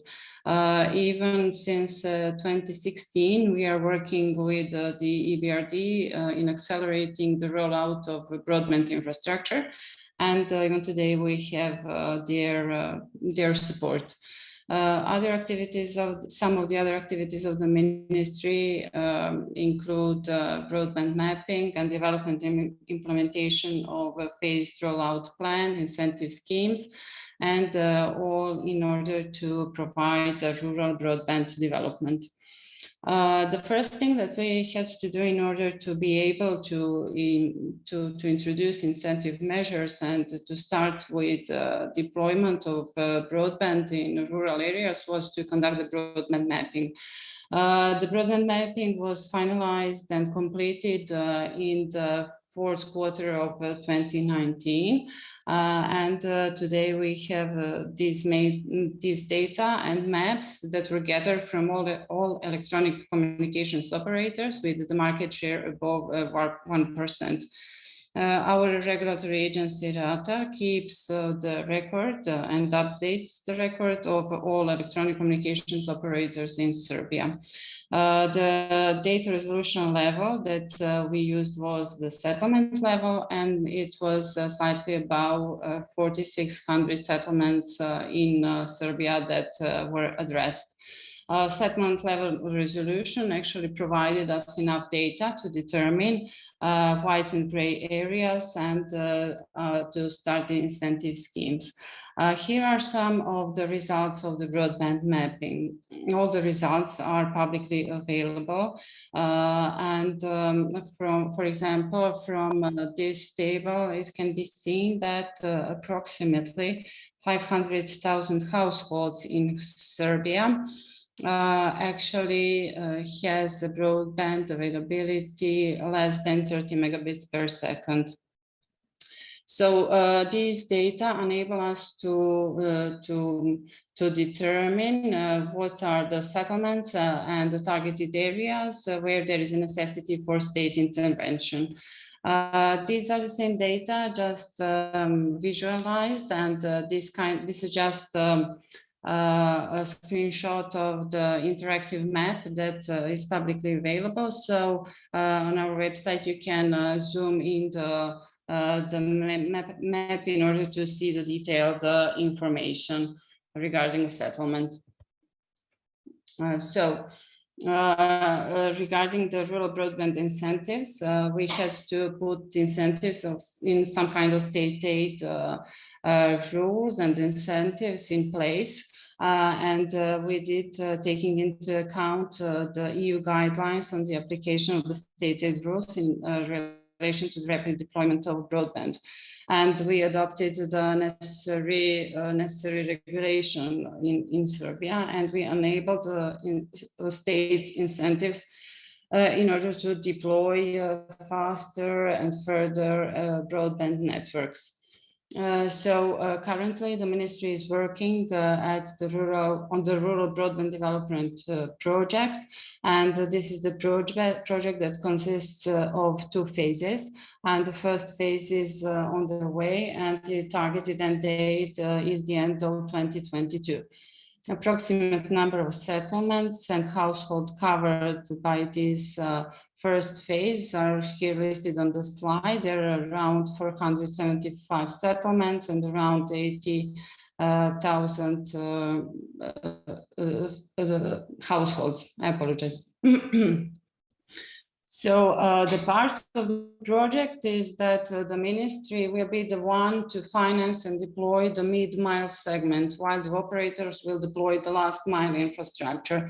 So this is the way that we thought that it is the best, and it is the way the last mile investment in targeted areas become financially viable for operators, because without these incentives, it won't be just the case. For this project, we have the financial support from the WBIF grant, and it is the support for the technical assistance and for the sole development and the deployment of infrastructure. Serbia has the EBRD loan. As a part of the first phase of the project, ministry conducted open public calls, 3 public calls, and they were already mentioned in the introductory part by Mr. Stefanovic from our regulatory authority. And these public calls were conducted in the end of 2020. Approximately 700 settlements were addressed by these public calls. The role of the ministry is to conduct the mid-mile segment, and this way we are going to connect targeted areas to the optical backbone. Actually, we are going to connect schools or public objects to the optical backbone. Infrastructure that will remain the property of the ministry will be given to private partners, to the operators, and they will be able to use them for the period of 25 years. So what is the role of the operators here? Within the public calls, operators were invited to express their interest in joint deployment of the infrastructure. That means, as I already said, the ministry will deploy the mid-mile segment and the operator should deploy the last mile segment. All operators were invited anyway to inform the ministry if they had plans to invest independently without the incentives of the ministry in deployment of broadband networks. in one of the more settlements listed in the public call. Selected operators will have the obligation to deploy the last mile infrastructure and to enable the connectivity of at least 95% of households in targeted areas. Also, operators have the obligation to provide broadband services for connected public schools or institutions. The second phase of the project is divided into two parts, and it will start in 2022 or 2023 with the targeted end date in the fourth quarter of 2024. So here on the slide, you can see the number of settlements and households that we are planning to cover with the second phase of the project. And the difference between these two parts is in the first phase of the project, the ministry is going to be the one that will deploy just the mid-mile segment, and the operators will deploy the last mile segment. While in the second phase of the project, the ministry will be the one who will deploy both mid-mile and last mile infrastructure. And once when we deploy the infrastructure, it will be consequently made available to, to interested operators. Just one concluding remark at the end, that through continuous activities regarding the broadband development and activities taken to identify targeted areas for state incentives and implementation of rural broadband rollout project, Serbia and the Ministry of Trade, Tourism and Telecommunications recognize the importance of ensuring better connectivity with focus on last mile. Thank you very much for your attention. Thank you very much.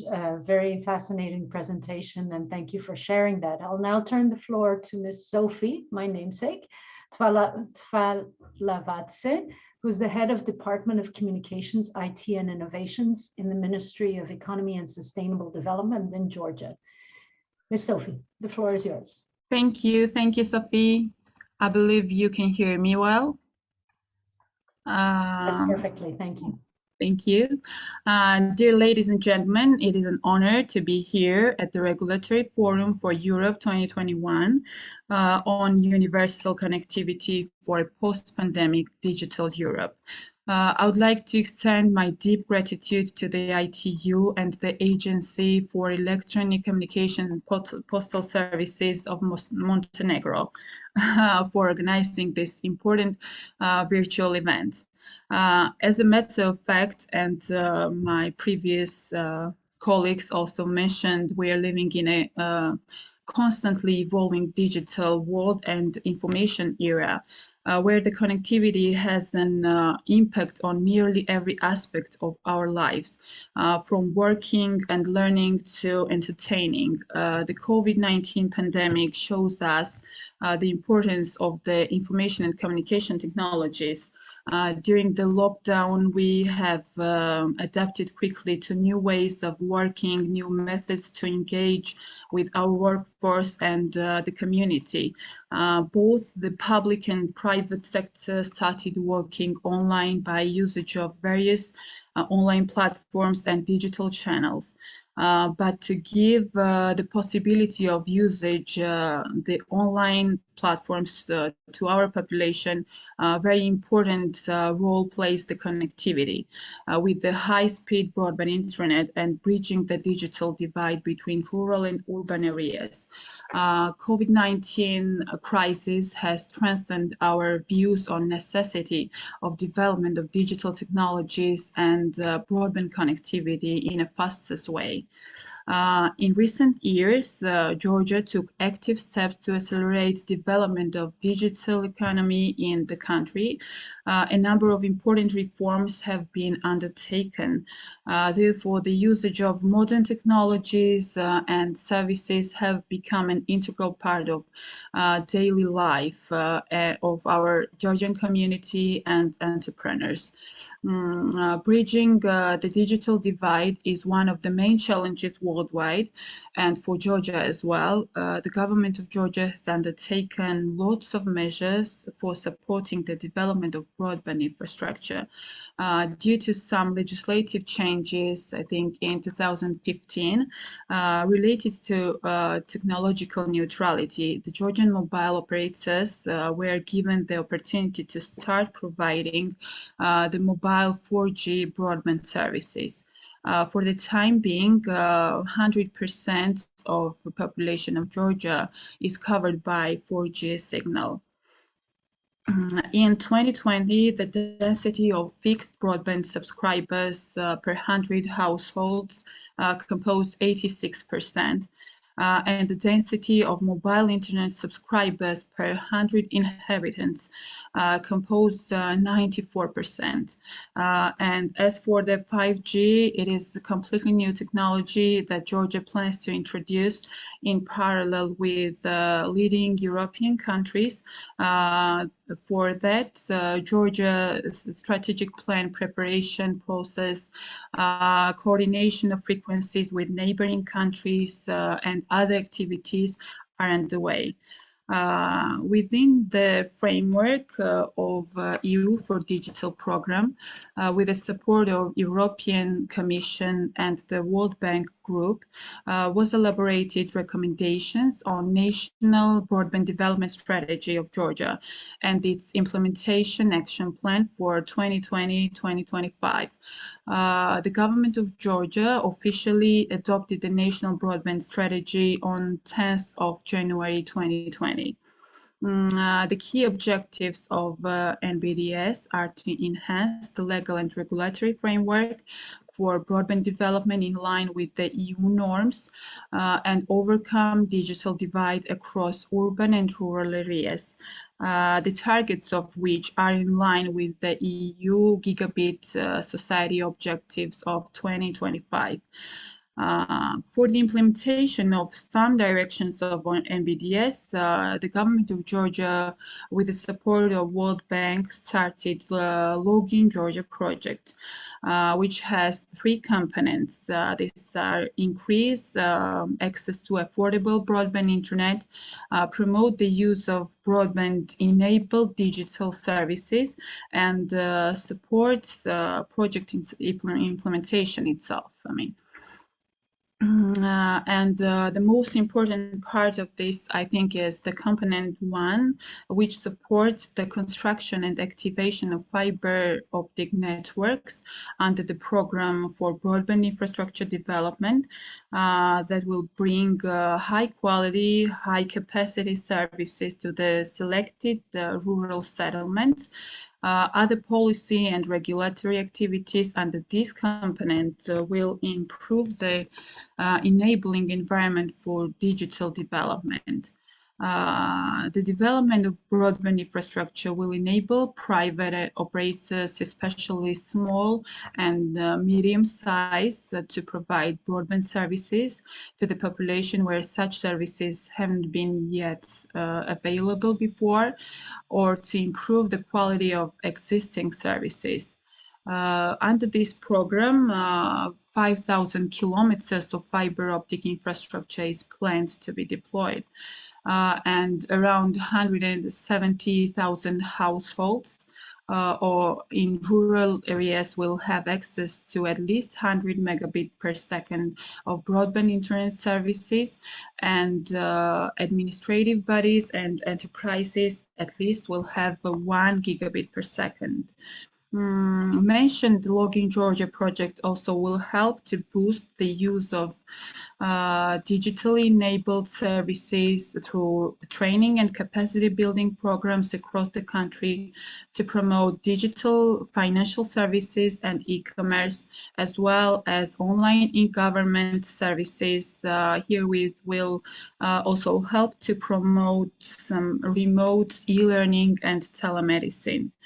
The project will contribute to improved affordability of broadband services through policy and regulatory reforms, enabling internet service providers in rural areas to provide competitive, high-quality broadband internet services at lower cost. At the same time, special activities will take place in order to boost the use of the internet and digital services by women, ethnic and social minorities, and persons with disabilities in targeted settlements. Herewith, in order to accelerate deployment of high-speed electronic communication networks, our ministry drafted the law of Georgia on sharing physical infrastructure used for telecommunication infrastructure and telecommunication purposes. It has been submitted to the Parliament of Georgia. The draft law considers measures such as the sharing and reuse of existing telecom-ready physical infrastructure, which are expected to create conditions for most cost-efficient network deployment. The government of Georgia also continues to support the deployment of community networks in less densely populated areas, where lives under 200 persons and are out of scope of Login Georgia project.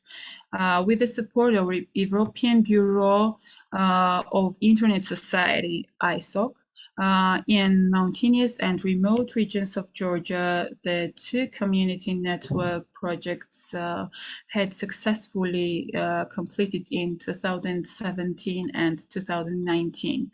Mentioned networks are handed over to the local community members, and launching of next community network project is planned in the mountainous settlements of Ajara.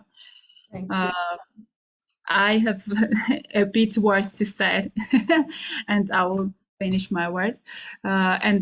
Just to say that all the above-mentioned measures will play an important role in the electronic and economic development of the post-pandemic era and have the critical role in the resilient recovery and achieving UN Sustainable Development Goals. And we should work together for all this. Thank you. Thank you very much. Very fascinating intervention. And again, I see you really have focused on determining the enabling environment, the strategy, the vision, and very interesting examples of the implementation as well. So thank you very much, Sophie. Now, if I could turn to our next intervener, going to the other side of Europe, going to Portugal, my adopted country, Luís Manique, expert in External Affairs Office of the Autoridade Nacional de Comunicações. Luís, the floor is yours. Thank you very much, Sophie, and good morning to all the participants. I think my screen is shared, yes? Yes, we can see it. Thank you. Okay, thank you. So, let's see at the end. So let me begin my intervention by thanking ITU and EKIP for the invitation to participate in this forum, which came at a timely moment. I will try to answer to the session theme, which is what are the policy and regulatory incentives for affordable and robust connectivity? Focus my intervention in the Portuguese experience. But first, let me say that state aid has been a central instrument all over Europe to achieve full coverage of the territory with very high capacity networks. Between 2013 and 2020, member states notified to the European Commission almost 63 billion euros of total state aid spending. This amount was not immediately used, and for the period between 2014 and 2019, only 8 billion euros of aid were actually used. And this represents only 14% of the approved amounts. Despite this huge amount of aid spent, there is still a gap to be covered, as you can see in the figure in the right. In terms of fixed very high capacity networks coverage, there are still more than 50% of the households that are not yet covered in the European Union. And the problem is that the remaining 56% of the households that are not covered yet are the most costly to connect. In this map, we can see how the population is located in Europe. In the map, the red dots represent the areas with 250 people or more per square kilometer. There are some countries where there is more or less a uniform distribution of the population all over the country, and other countries where the population is, on one hand, concentrated in small geographical areas, and on the other hand, dispersed in large areas. The latter is the case of countries such as Portugal, Spain and France, and also the Scandinavian countries. You can see that in these countries there is a lot of white spaces, which means that the population density is very low in these areas. So the economies of density are of paramount importance regarding network deployment, and in these countries it will be economically efficient to cover the high density areas, but this will not be the case for the less dense ones. Having said this, where does Portugal stand in terms of digital connectivity and adoption? And what were the major drivers for the network deployment in Portugal? I think a significant challenge for the country's digital. Regarding the Portuguese position in terms of very high capacity network deployment, I have just presented this figure before, where Portugal is the 7th member state with highest coverage, achieving in 2020 83% of households covered with this type of networks. And more recent data from the first half of this year indicates that the very high capacity networks coverage in Portugal is 91%. And are these networks being used in Portugal? The answer is positive, as you can see in the figure on the right. In this figure, the percentage of households subscribing to fixed broadband of at least 100 megabits per second is very high in Portugal. In fact, Portugal stands only after Sweden as the EU member state with the largest percentage of very high speed subscriptions. In Portugal, 56% of the fixed broadband take-up is supported in very high capacity networks. And this is more than 2 times the EU average. So regarding the tools used in order to achieve these metrics, I will highlight 2 of them. The first one is a targeted regulation, focusing on incentives to fiber deployment and reducing the horizontal and vertical barriers to deploy very high capacity networks. In Portugal, even before the year 2000, we had in place access to ducts and poles of the former incumbent operator, and this obligation was made more transparent with the mandatory publication of a duct access offer in 2006 and the pole access offer in 2010. Also, since 2009, we have imposed access to civil infrastructures of other telecom operators and of other utilities. At the same time, since several operators were able to deploy their fiber networks using the ducts and poles of these entities, we have concluded that imposing asymmetric fiber access obligations under market analysis was not proportionate. So this regulatory framework has led to co-investment agreements, resulting in high network coverage levels by several operators. The second tool was state aid. State aid measures were defined in 2009 in Portugal, when the private investments started in our country. And this was made taking into account that in most rural areas, private investment was not foreseen at that date in the long term. And at the same time, we had a political engagement with the Council of Ministers resolution defining the promotion of very high capacity network investment as a strategic priority for the country. So this seems too good to be true, but in fact, we have many issues that have to be tackled. I will highlight three of these issues. The first one is high prices that we have in Portugal compared with the prices of broadband offers in the European Union.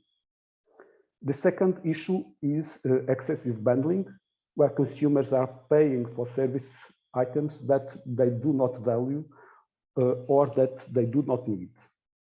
And the third problem is the loyalty offers, where I will point out the high charges borne by consumers in the case of early termination of contracts with loyalty periods. And finally, what are the most recent developments post-pandemic in Portugal in order to address the digital connectivity gap that we still have, both from the supply side and from the demand side? The pandemic has shown that digital economy, and in particular high-quality connectivity, is of the utmost importance to economic activity. With this in mind, it is important to ensure that no one is left behind, be it due to the lack of coverage or to economic reasons, namely affordability. So these two factors are being addressed in Portugal. The lack of coverage is being addressed once again in the context of state aid, aiming at full coverage of the country with very high capacity networks.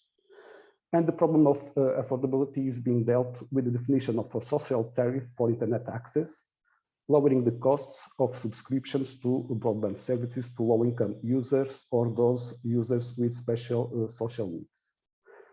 So in a nutshell, this was what I have prepared for sharing with you, and thank you very much for your attention, and I will be glad to answer to some questions after all the presentations have been made.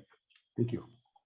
Thank you, Luis, and definitely we'll come to our round of questions when we, after we have the final speaker. And I think in Portugal as well, going back to the year 2000, I think Portugal was also very visionary in using the regulatory tools that are available. You talk about state aid, but I remember in 1999 when coverage of unserved and underserved areas, rural areas, government institutions, government administrations was actually part and parcel of the 3G licensing process, where in the evaluation criteria, bringing innovative projects for the information society, as it was then called, gained additional points. So I think we're seeing many examples of how you really tackle the closing of the digital divide. But let me turn to Mr. Pavle Mijuskovic, the Deputy Executive Director and Head of Department for Electronic Communications and Networks and Services at the Agency for Electronic Communications and Postal Services, EKIP Montenegro, our host.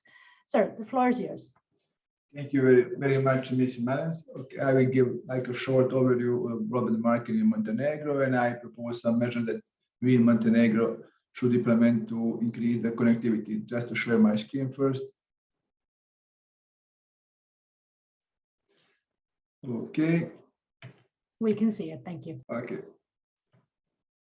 So I will talk first about the revenues in the sector. So revenue of the sector in the last years is about 230 million, except in the 2020 when it's dropped to 211 million. This is also was the following by the high investment. The high investment in the market was the 2016 when they invest 160 million, what represent actually almost 50% of the revenue. And even in 2020, we have invested from about 61 million, which represent about 29% of the revenue. In Montenegro, we have 4 fixed operators, 3 mobile operators, and 23 fixed internet service providers. When we talk about the fixed broadband subscribers, the number of fixed broadband subscribers continuously growing. So at the end of the June 2021, we have about 187,000 fixed broadband subscribers.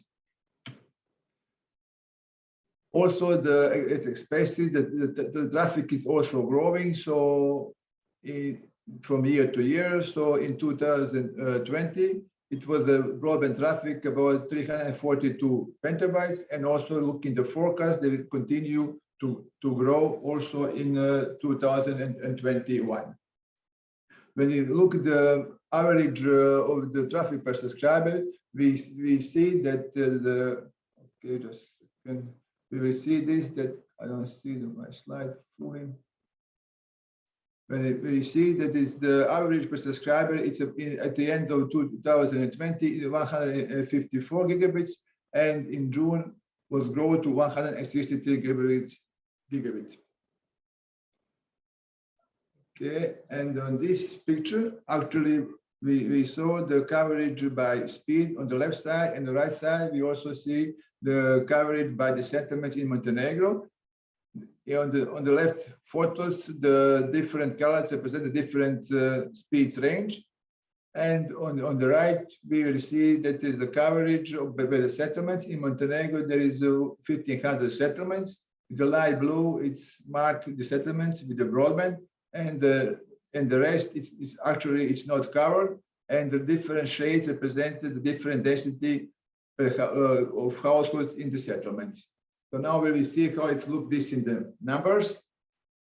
So we see that through the household covered by speed, we see that it's about 77% of households have access to the speed over the 100 megabits per second, and we see that about 40% of households there is no broadband access. When you look this by technology, we will see that it's about 67% of households have access to the fiber, 26% has access to this hybrid fiber coaxial networks, and about 37% of households have access to XDSL. When you look this for about the mobile internet users, it's almost the same story like for the fixed broadband. We permanently have an increase in number of the users. So at the end of June 2021, we have about 573,000 users. And also on this chart, you can also see the interest user by the operators. When also the traffic from the mobile internet users also is growing continuously from year to year. So at the end in 2020, it was about 52,000 terabytes of the traffic, and also the average monthly traffic per user it's about 9.4 gigabytes.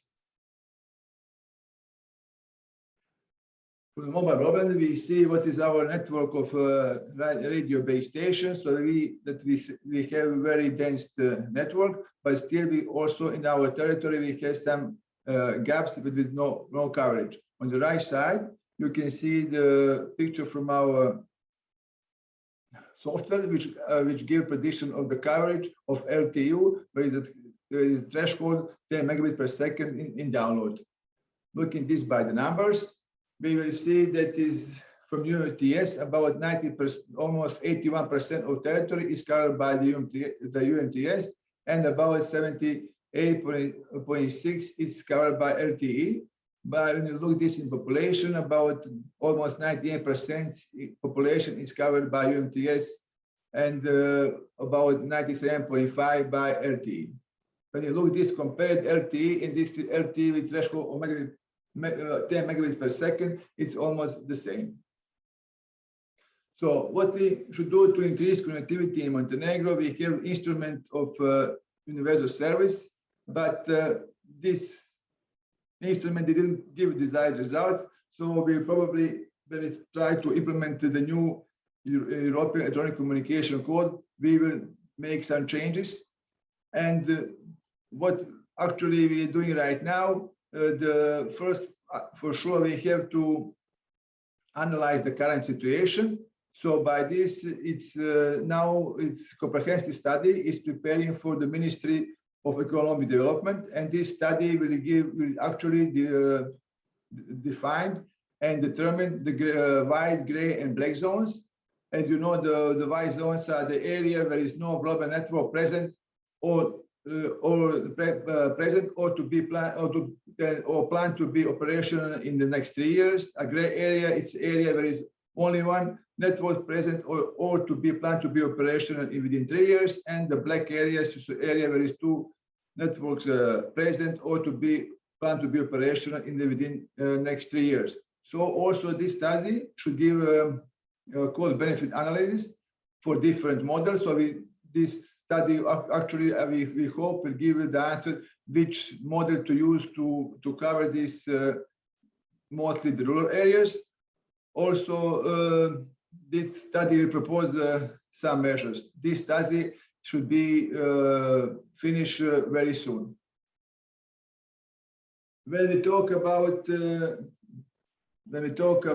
some measures that we should do, we are talking about broadband cost reduction directive, which is not, unfortunately, which is not implemented in the regulatory framework of Montenegro.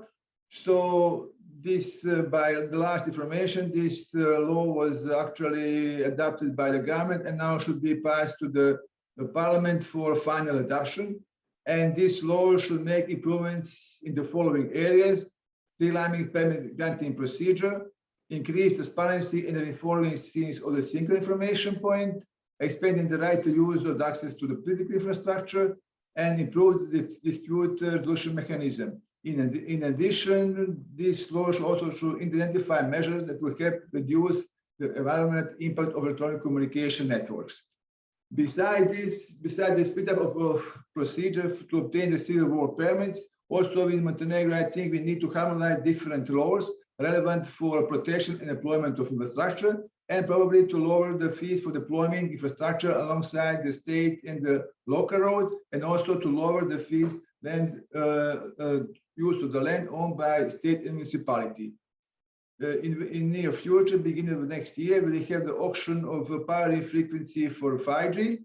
So I think, and it's supposed to be commercially available by the end of the next year. And to achieve all of this, it's supposed to be introduced different measure, but about the 5G, it will be the session tomorrow. Also, we are doing different kinds of strategies for digital transformation, and probably this strategy will give us some measure and some roadmap how to achieve this connectivity. So thank you very much. It will be all for me. Thank you very much. And again, we're seeing the enabling policy and regulatory frameworks really looking at the EU framework, but also looking at where you need to tweak your legal and regulatory frameworks to be able to ensure that access. But looking at the different interventions, I think we're all looking not just at the connectivity and the infrastructure, but really the affordable access and use. So the affordable access and use, and having the necessary skills to be able to use the digital tools. So let me come back to all of the interveners now with a round of questions, with just some short interventions. I ask if to get to the second question, if we could stick to 2-3 minutes, but obviously if you have much more to say, I won't interrupt you. But all of us have been dealing with a pandemic. We've seen our operators, we've seen the stakeholders step up to realize how important digital is. And for somebody who's been in the area for over 30 years, it's a real pleasure to see that there's the recognition at senior level, at political level, of the importance of digital. But like Louise said, there are challenges. There are still challenges. The high prices, the need to still cover the unserved and unserved areas. And those that are not connected today, that digital divide is even more important because they cannot participate in the schooling and work. So what for you is the single most pressing challenges in your countries when it comes to ensuring that resilient connectivity? We've already heard some points, but let's just summarize it again. And what, in your view, are the potential solutions? So I'll go first to Vladana. Vladana, the floor is yours. Thank you very much, Ms. Madams. So thank you for this question. It is really important and interesting for all of us. especially having in mind how it is important, how resilient connectivity is important today in our everyday lives, in our work, and during the COVID-19 pandemic. What I consider to be very important is to continue to work and to develop and to deploy electronic communications networks, broadband networks, very high capacity networks, not just fixed that I addressed in my presentation, but also mobile networks. This is the way to ensure the resilient connectivity, but also to address the bridging of digital divide, as you mentioned, as well as to enable good quality connectivity countrywide. What could be the possible solution for that?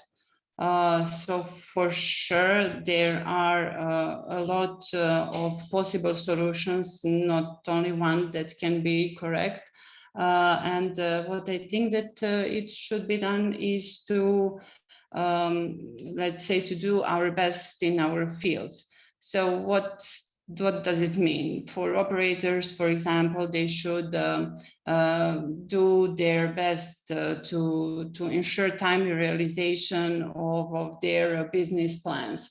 And for us as policymakers and for regulators, that should be to ensure the policy and regulatory measures in order to improve actually the business conditions for our operators. So this can be all way to overcome this challenge and a lot of other challenges in the field of electronic communications. And that's it. But I think that the stress is to keep and to try to keep the development and deployment of electronic communications networks to enable connectivity. And after, with our interventions, with our measures, I think we will be able to ensure better affordability and uptake. Thank you. Thank you very much. So indeed, it's continued to develop the high capacity broadband networks to really provide that enabling environment. And what you say policymakers and regulators must provide that enabling environment to improve the business conditions for operators, and operators must also have the timely realization of their business plans. And for that, a role of policymakers and regulators is also to monitor and evaluate efficiently. So that together, all the players work together to ensure that resilient connectivity. So I'm turning now to Georgia, to my namesake, Sophie. What is your view on the most pressing First of all, of course, I should agree with you and with my previous intervention. And yes, absolutely. I think the same, because we are, I think, challenging the same. A significant challenge for the country and for Georgia as well is digital economy development, and not only for the resilient connectivity, I should say, is still existing digital divide and still existing gaps in digital skills development. And I think that the challenging situation is partly due to underinvestment in broadband infrastructure and poor affordability of services, especially in rural areas. The expected financial returns are lower from rural areas where population is more dispersed. As for the potential solution, I think are the most important, the closing of digital divide and development of skills, which needs a mixed effort, many of which have been identified in our case in NBDS, what I've mentioned during my intervention. And as I just heard, there was mentioned about the Universal Service 2.0, which we are going also to introduce. And we think that it will help to somehow minimize this digital divide to the minimum, and all the telecommunication services should be affordable to all the population.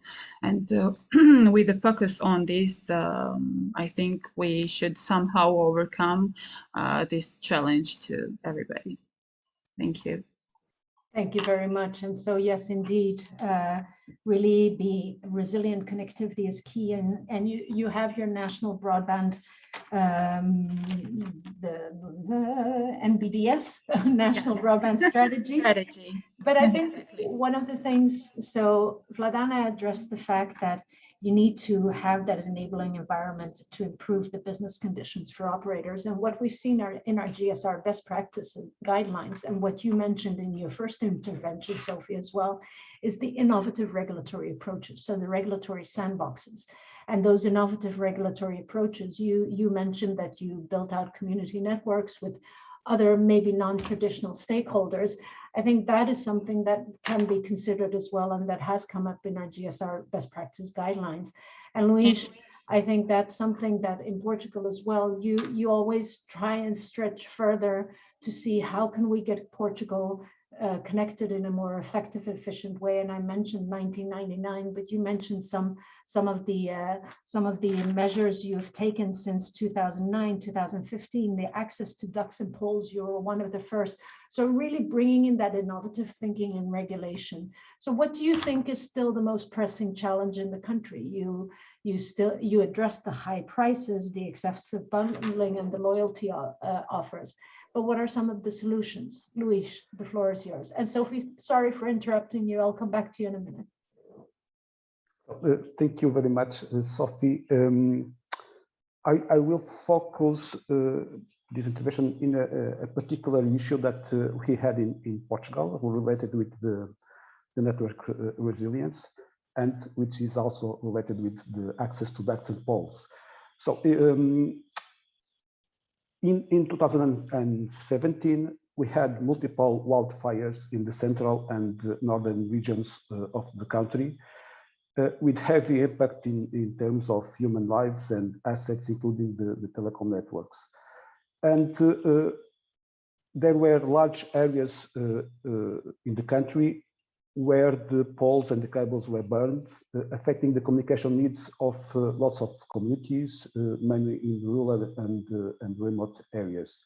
So in the aftermath of these critical episodes, a working group was set up to propose some solutions to improve the protection of the telecom networks in the event of forest fires. And the government, the group has proposed 27 measures, from which I will only name 3 of them. The first one is the use of radio links as an alternative to overhead cables, or to ensure the redundancy in the network, and which should be activated in the event of failure in the cable network. The second one is the change from aerial to underground cables, using existing civil infrastructures or deploying new ones. Of course, this involves high costs, and it should be duly studied before implementing it. And the third one is the creation and the maintenance of a fire protection band of suitable width along the aerial pathways of telecom cables in areas of high forest fire risks. So with the 27 measures that were proposed, we think that network resilience will be very much improved. And in fact, after these fires and the cables that were burned, these were copper cables that we are talking about rural areas. And the substitution was by fiber cables. So in the end, we had much better coverage, but still using the poles. So I think it's a problem that we have to think about and address in the future. So thank you, Sophie. Thank you very much. Yes, indeed, we must all be prepared for emergencies, and we must plan for emergencies to have that resilient network. Before moving to Mr. Mijutkovic, Sophie, is there anything more that you wanted to add to the previous point on the regulatory sandboxes and indeed the innovative regulatory approaches? No, nothing. Thank you. All right, then I'll turn to Mr. Pavle Mijuskovic. Where do you think are some of the most pressing challenges when it comes to ensuring the resilient connectivity?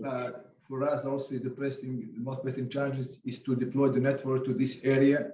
And you see, this is look on the map. It's a huge area, but over there is just living about 40% of the people for the household. And I think in this period what we live in under Corona, about a year and a half or something like this, I think the good job was done from the operator, from our side.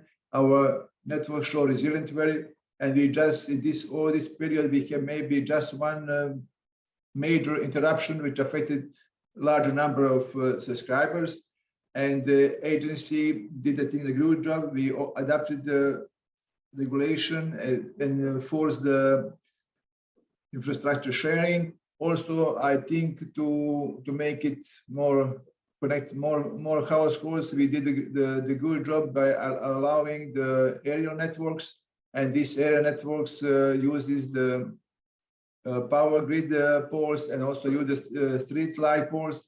And even if we didn't adapt this law from based on Broadband Cost Reduction Directive, all these, let's say, network operators actually already registered in Montenegro, so we have the good relationship with them, and it helps us to develop the networks, because as you know, electricity it's almost everywhere, and using this grid of power poles increased a lot accessibility of the very high capacity network, especially in suburban areas. And this is actually in Montenegro is good because this is the only part it's in suburbans, but you have aerial networks. In the cities, all the cables are underground. So it's our, I think it's advantage. And also what we probably in Montenegro, what we should do, maybe we finally, I think we make the list of the critical infrastructure, and this is the way to protect infrastructure which already is built, because usually during the some civil works, this is the infrastructure, it's damaged, and after you have some kind of the interruption of services in a very large area. And one thing what the agency insists for years, and then probably I hope the next year will finally be over, it's that all operators which satisfy some thresholds should implement the disaster recovery sites. I think it's very important, because in some cases you have interruption of services in the main location, so after you can switch to secondary one, and also we will insist that all these secondary to disaster recovery location can be connected between themselves. So this is, I think, what I have to say. This was the biggest challenge to deploy this infrastructure, and this study, what actually it's undergoing, I hope that will give us the answer of the model which is the best to apply in Montenegro. Thank you. Thank you very much, and you provide the perfect segue to the next and final set of questions. But I think what came out of the various responses is the broadband mapping. Knowing where the infrastructure is critical, so that you can plan on how to address where the critical infrastructure is and what the alternatives are.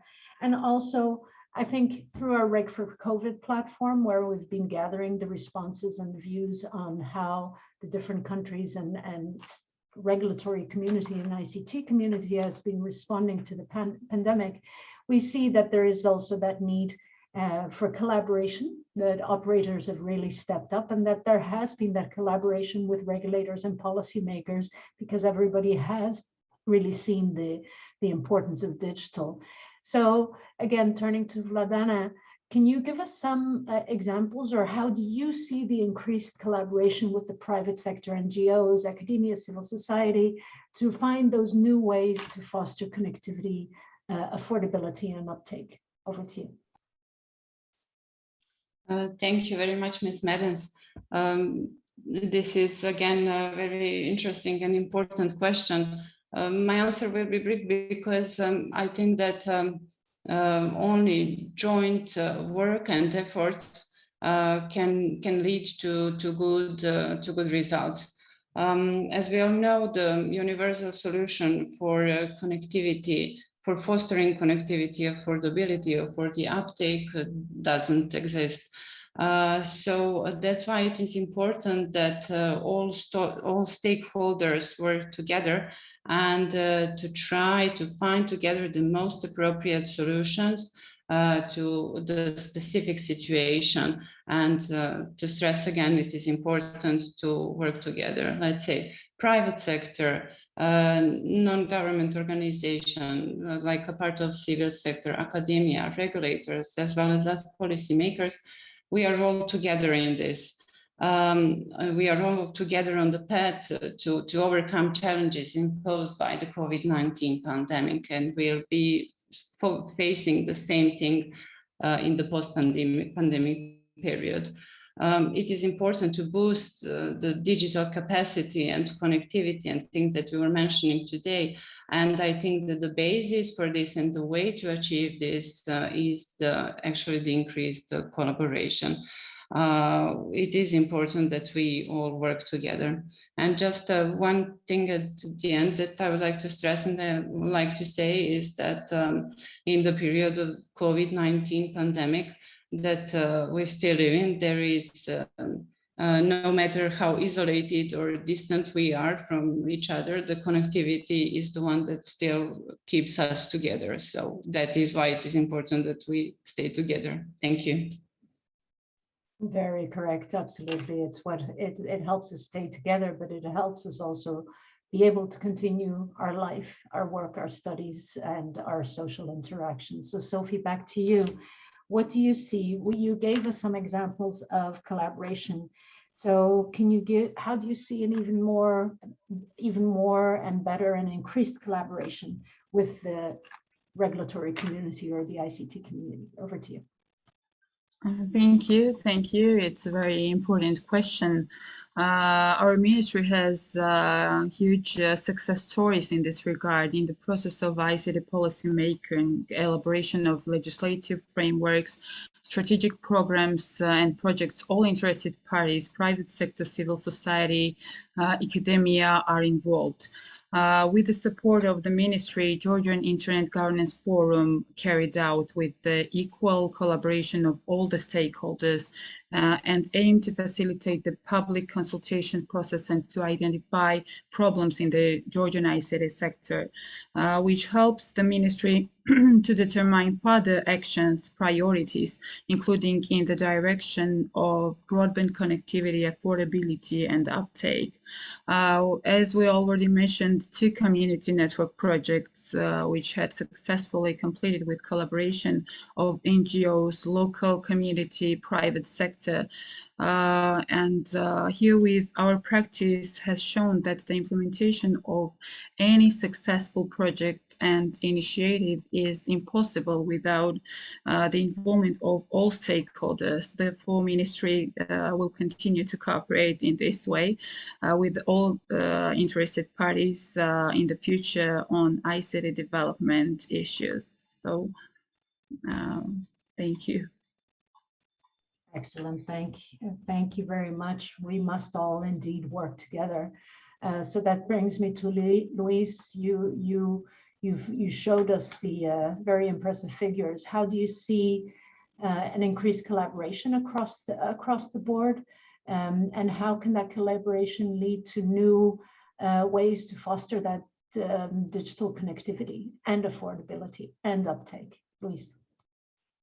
So very, very important question, yes. In fact, this is one of the priority areas for ANACOM. This is to improve the collaboration with the other stakeholders. And for example, in the area of 5G, there is a lot of disinformation, also in Portugal. And collaboration with the academia could help to disseminate evidence-based scientific knowledge on electromagnetic fields and its impact on health. So this could somehow mitigate social resistance in the deployment of 5G networks. And the promotion of scientific research in this area is therefore very important to improve the coverage of 5G and to improve connectivity in Portugal. Also very important is the collaboration between the local authorities and the national regulatory authorities. And there are issues like the procedures for granting rights of way and civil work permits that are complex and lengthy.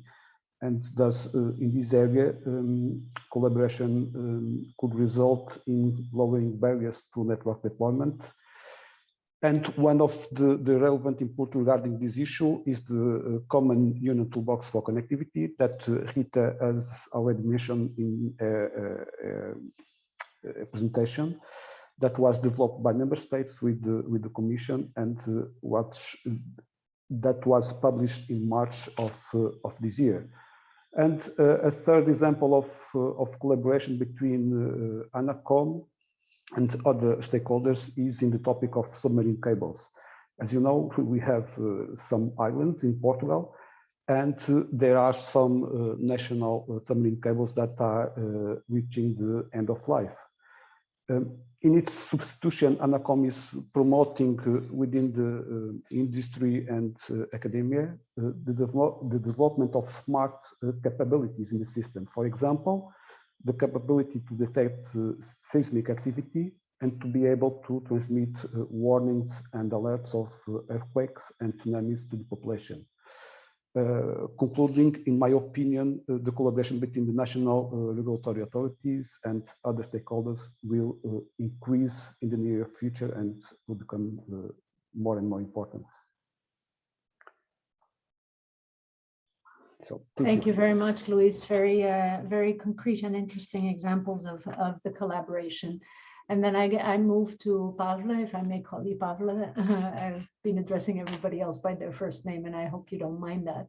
So can you give us some examples of that increased collaboration? You mentioned aerial networks. So yeah, I can say it was for us, when we start to work online in March last year, it was, I think, nobody thinks, I think it will be switched to online so fast, and everybody did their part. So I can say that also ICT Society, especially for school, they developed some platform for the students, and also a lot of materials were recorded. It was, I think, a big success. And also operators, they showed this social responsibility.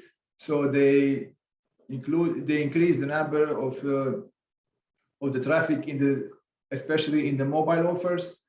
And also they do and postpone if you postpone the time to pay the bills, and actually it was very good step from them, and they also offers and help the people with vulnerabilities in the social vulnerabilities to offer maybe some laptops and stuff like this. So it was very good collaboration, and it is the only way that we can bridge this divide gap. And especially as my previous speaker said about 5G, we will need to include all the parties and all the society to develop the 5G networks, and maybe it will be opportunity to faster cover these rural areas. And I forgot maybe previously to say that the agency for this deployment and increase the connectivity, we have probably like everybody else, the mapping platform. We map all the infrastructure, and also we map development by also the map development. So it's now you have the map, and you can see which technologies and which infrastructure is available in certain area. Unfortunately, for this area that is not covered, they have to build the new ones. So this will be probably the highest cost. Thank you. thank you very much. And thank you to all the panelists for a great discussion. I personally learned many new things. I really was very interested to hear your contributions and your interventions.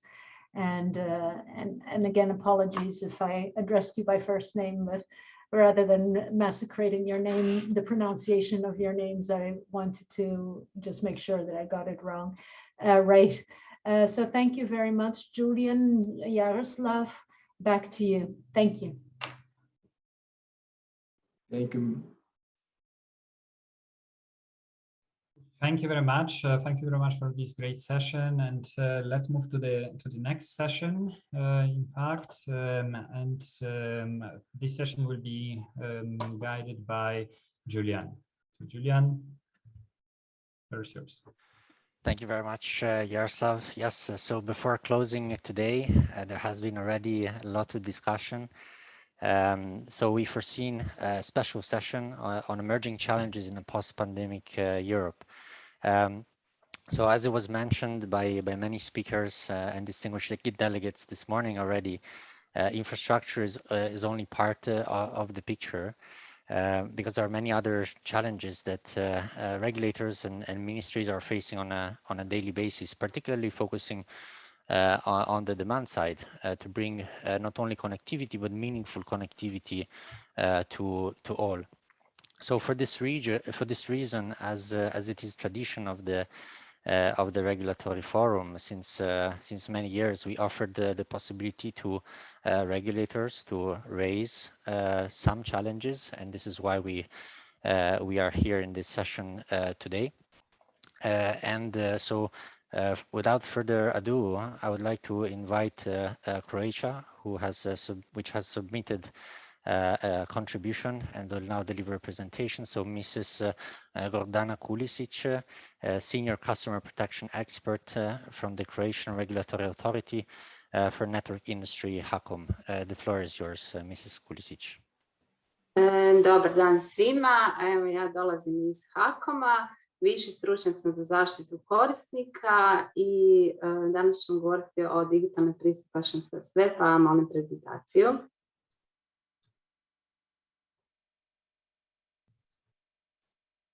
Sljedeći slajd.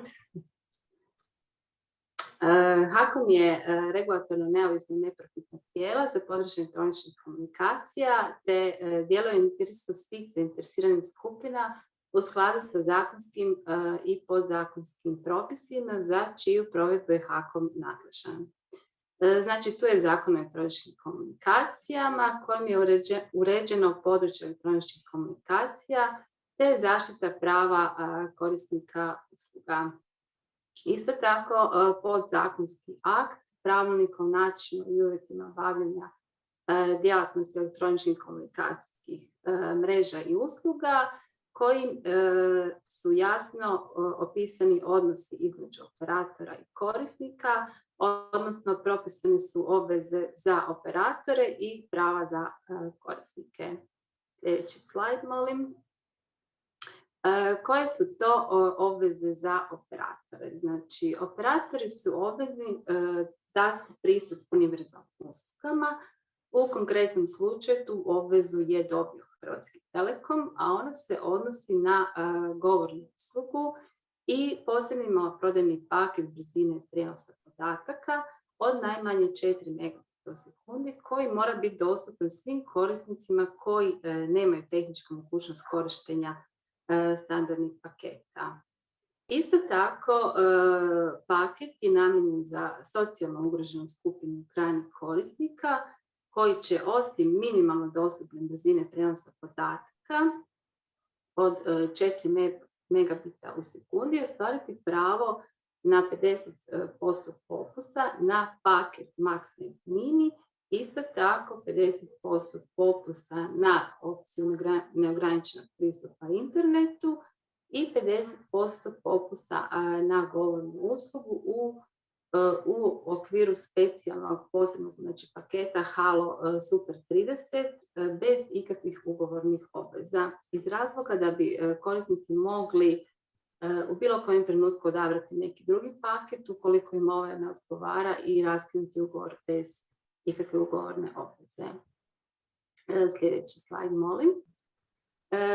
Koje su to obveze operatora, a da ih mora izvršavati? Znači, u okviru svojih tehničkih mogućnosti osobama s invaliditetom moraju osigurati jednaku mogućnost pristupa javnim komunikacijskim uslugama, odgovarajući opremu prilagođenu specifičnim potrebama osoba s oštećenjem sluha, vida ili ograničenim motoričkim sposobnostima, mogućnost primitka pretplatničkih ugovora i računa u alternativnim prilagođenim oblicima, isto tako pristup korisničkim službama i posebno obučenim djelatnicima prilagođenim osobama s invaliditetom.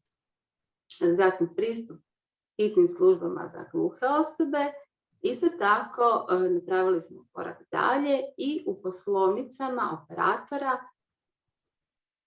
moraju osigurati da, molim vas sljedeći slajd, moraju osigurati da znači svi one informacije o cijenama, tarifama, karakteristikama uređaja budu dostupne osobama u kolicima, znači da isto tako oni na jasan način mogu sami pročitati koje se tarife odnose ili koje uređaje mogu kupiti uz koju tarifu. Isto tako u obvezi su svoje poslovnice prilagoditi na način da unutar poslovnice budu dostupne linijne vodilje koje bi slijepim i slabovidnim osobama omogućili kretanje samostalno unutar poslovnica. Web analiza, zapravo analiza postojećih stranica operatora.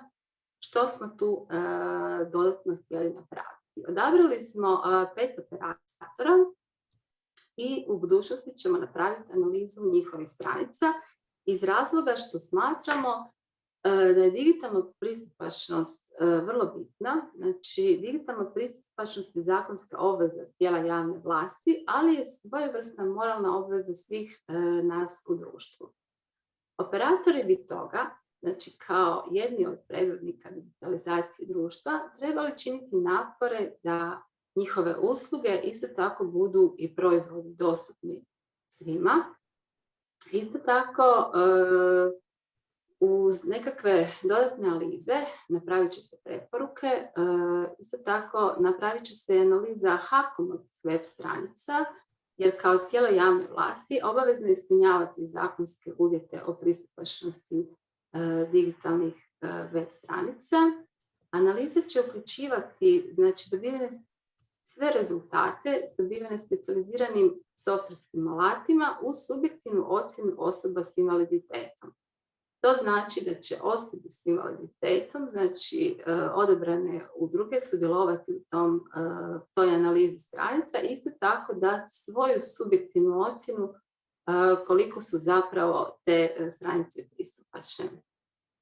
I u konačnici će se dati nekakve preporuke što se može konkretno još poboljšati kako bi te stranice bile pristupačne za sve i kako bi se lakše došlo do informacija koje su potrebne za nekakvo ugovaranje usluga ili kupovinu nekakvih proizvoda operatora. Molim sljedeći slajd. Evo, ovdje je jedno pristupačno web sjedište koje smo izradili, znači u okviru digitalne pristupačnosti za podizanje svijesti i novih tehnologija u suradnji s Fakultetom elektrotehnike i računarstva iz Zagreba.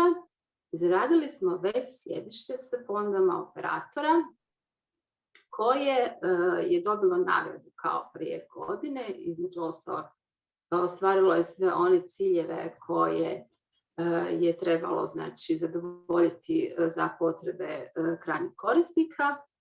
Pristupačni prozor u svijet informacija od telekom operatora, znači na njemu se mogu naći sve one ponude za osobe s invaliditetom, znači za mlade, isto tako za starije osobe i ono se svakodnevno, znači svako mjesečno, tjedno ažurira se novim ponudama telekom operatora.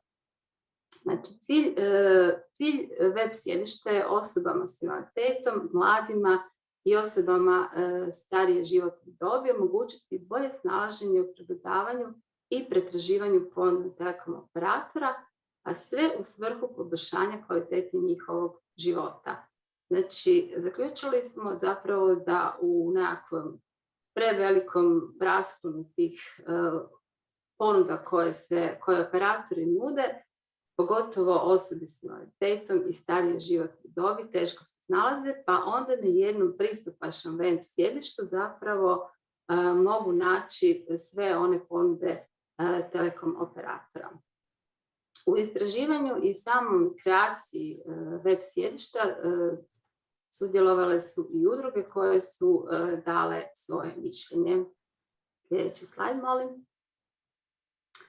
Isto tako, napravili smo korak dalje, izradili smo prototip pristupačnog programskog rješenja za mobilne uređaje temeljem iskazanih potreba ciljanih korisnika pristupačnosti.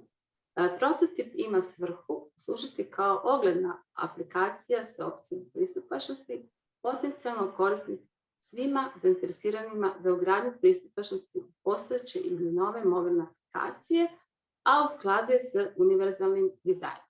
Sadržajno, znači prototip pristupačnog web sjedišta, znači sadrži isto tako ponude za starije, znači ponude za osobe s invaliditetom i za mlade. U sklopu projekta izrađena je metodologija, evo možete vidjeti na ovoj stranici, znači na ovoj web stranici, koja omogućuje znači razvoj pristupačnih programskih rješenja, ono je dostupno svima. Cilj nam je bilo prenijeti znanje stečeno kroz izradu ovog prototipa o konkretnim potrebama korisnika u Hrvatskoj s obzirom na pristupačnost mobilnih aplikacija i svim onim načinima implementacije svima koji žele poboljšati pristupačnost mobilnih aplikacija ili razviti neke nove bez barijere za korisnike. Može sljedeći slajd. Susretnica. Što je to susretnica? Znači, dio aktivnosti smo željeli usmjeriti na povećanje društvene svijesti o izazovima s kojima se susreću osobe s invaliditetom. Rezultat toga je ova ozbiljna igra, znači susretnica, koja je razvijena isto tako na projektu pristupačnost mobilnih aplikacija i povećanje društvene svijesti o izazovima kojima se susreću osobe s invaliditetom.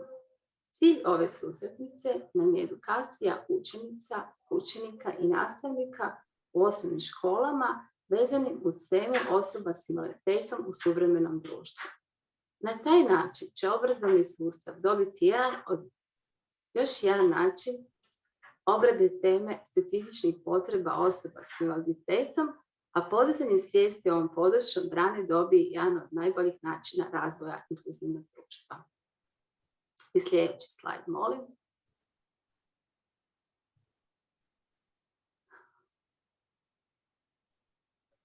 Evo, i za kraj jedan zaključak što možemo zapravo reći. Prioritet HAKOM-a je stvoriti okvir za pristupačne elektroničke komunikacije što uključuje proizvode usluga operatora te razvoj i primjenu rješenja koja olakšavaju i poboljšavaju svakodnevni život osoba s invaliditetom.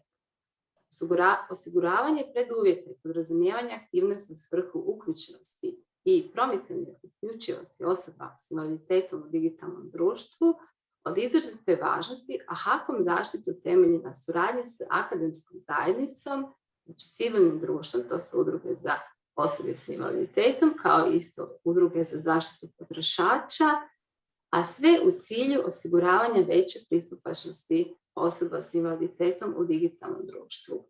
Jedan od tih zaključaka je zapravo i poduzimanje dodatnih aktivnosti kako bi operatori prilagodili, znači, da pozicija njihovih mobilnih uređaja, znači, budu pristupne i osobama koje su u kolicima, isto tako da imaju te informacije uvijek dostupne, a ne da moraju tražiti druge načine kako bi dobili konkretnu informaciju u bilo kojem trenutku. Hvala puno na pažnji. And thank you very much, Mrs. Pulisic, for this great intervention and for raising such an important topic and providing the overview of how you're tackling this challenge in Croatia. Maybe before we open the floor for comments, I would just ask you a follow-up question, which came from the chat.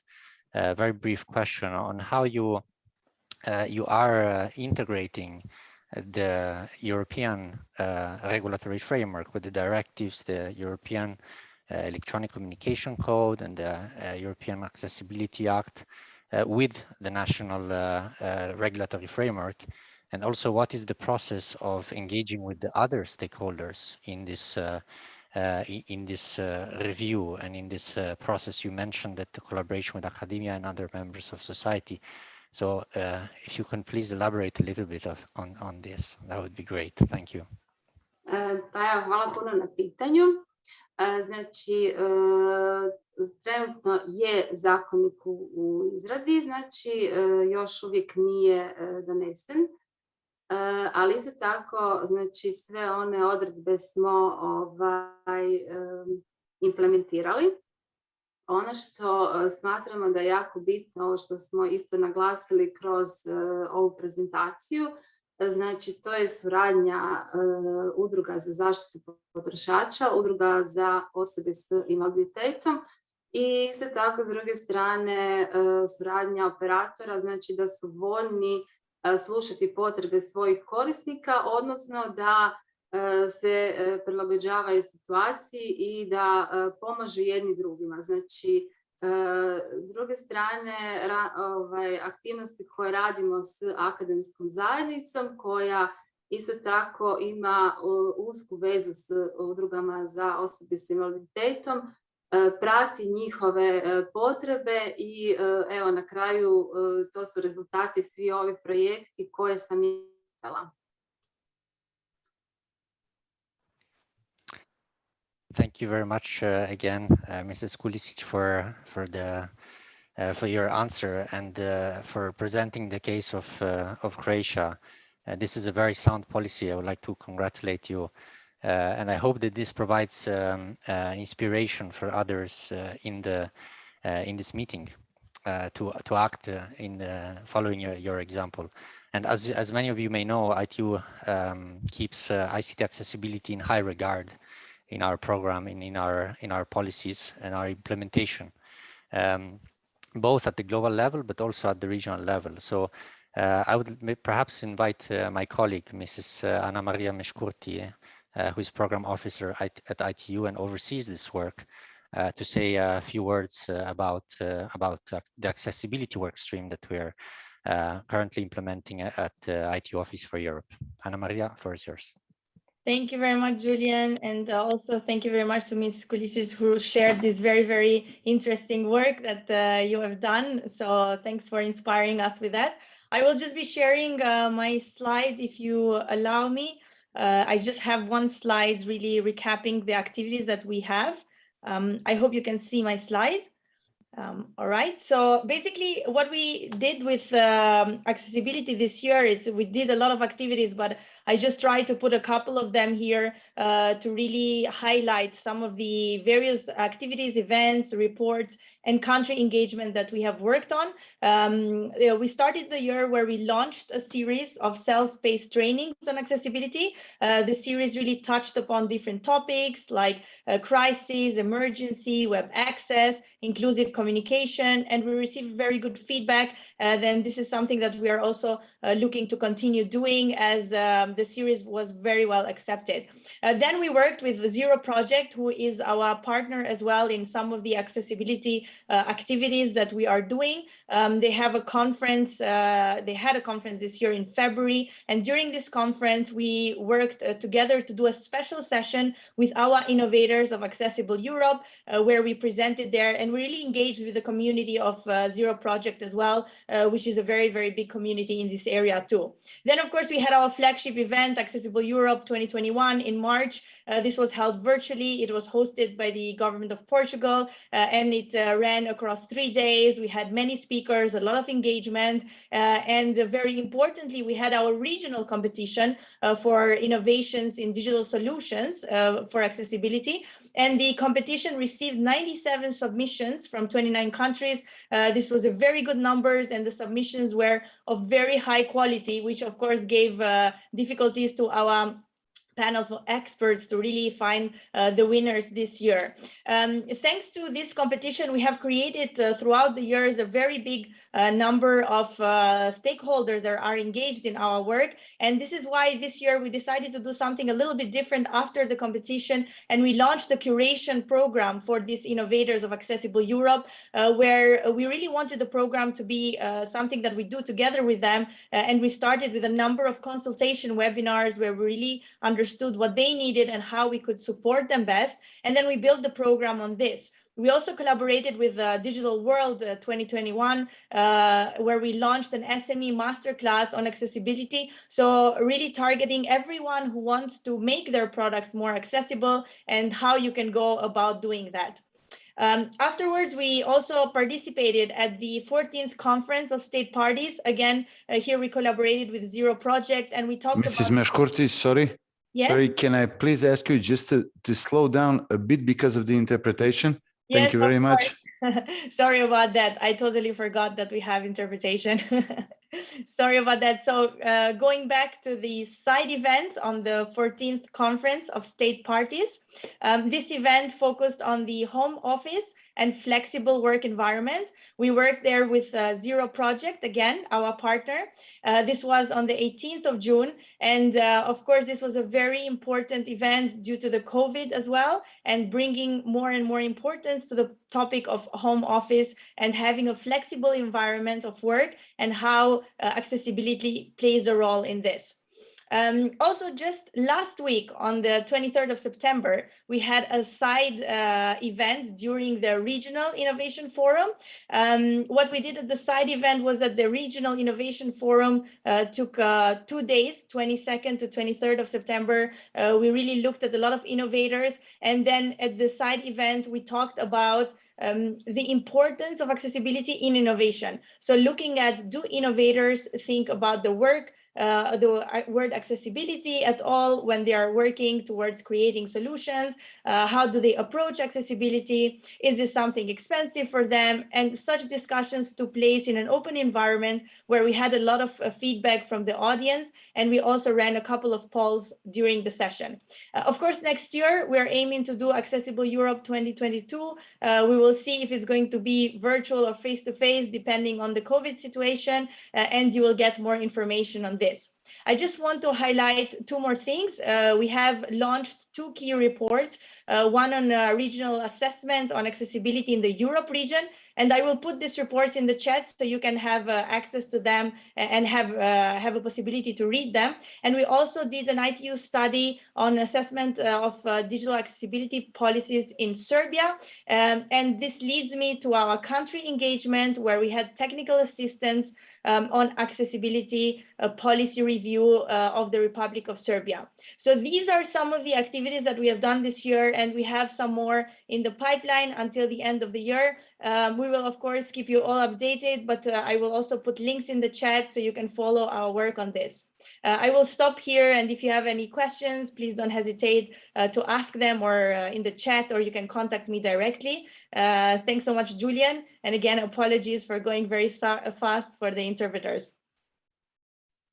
Thank you very much, Anna, and my bad, apologies for not reminding delegates that we have indeed interpretation. Thank you so much, Anna Maria, for providing this very comprehensive overview. As you can see, there's a lot of work happening in the region on ICT accessibility. And again, thanks once again to Mrs. Kulisic from HACOM Croatia for her insightful presentation.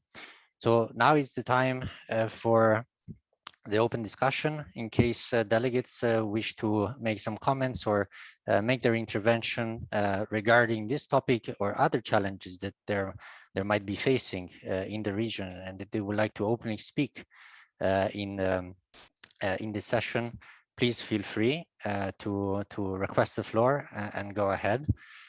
Tomorrow we will be we're a bit ahead of schedule today. Tomorrow we have a very busy agenda also, with the session 2 on 5G starting at 10 tomorrow morning, and also the session on evidence-based regulation. So the floor is open. Feel free to request for the floor. I don't see any requests for the moment. I will give a little bit of time.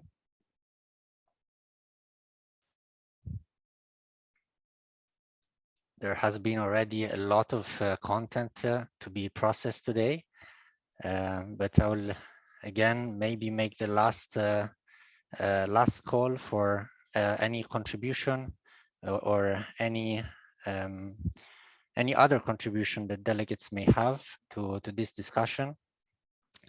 Otherwise, I think it might be time to wrap up the day. So perhaps I would thanking once again all delegates, and particularly Mrs. Kulisic and my colleague Anna Maria for really drawing attention to this issue, which is one of the many building blocks of meaningful connectivity. Because we heard of a lot of discussions about infrastructure this morning, but also demand side policies are really essential to ensure everyone is brought online. So with that, let me thank you once again, and I would hand over to Jaroslav for closing remarks. Thank you. Thank you very much, Julian. I think you said already everything. Everybody's taking a look at the clock. 1 o'clock is the time where everybody is already with the thoughts elsewhere. But one more time, thanks a lot for the great discussion, and all panelists for their contributions. I think we got really great reference point for the recent developments in the region, and also identifying certain priorities and the gaps which we could together work on, and to support each other in addressing them. So one more time, thank you very much for this, and we will be moving to tomorrow. So as Julian already mentioned, please grab your coffee at 9:45. We hope that you will be able to join us already a few minutes before to log in and to be with us for some short interaction in the virtual space, compromising on the fact that we are not able to do this in the face-to-face. One more time, thank you very much, and we are looking forward to exciting 2 sessions tomorrow. One focusing on the 5G implementation, which is the key and very hot topics these days in our region, and the second one on the market analysis and the mapping system. So we hope that you'll have a great evening and great rest of the day, and see you tomorrow at the event. So thank you very much, and see you tomorrow. Thank you. Bye-bye. Thank you very much. Thank you. Bye.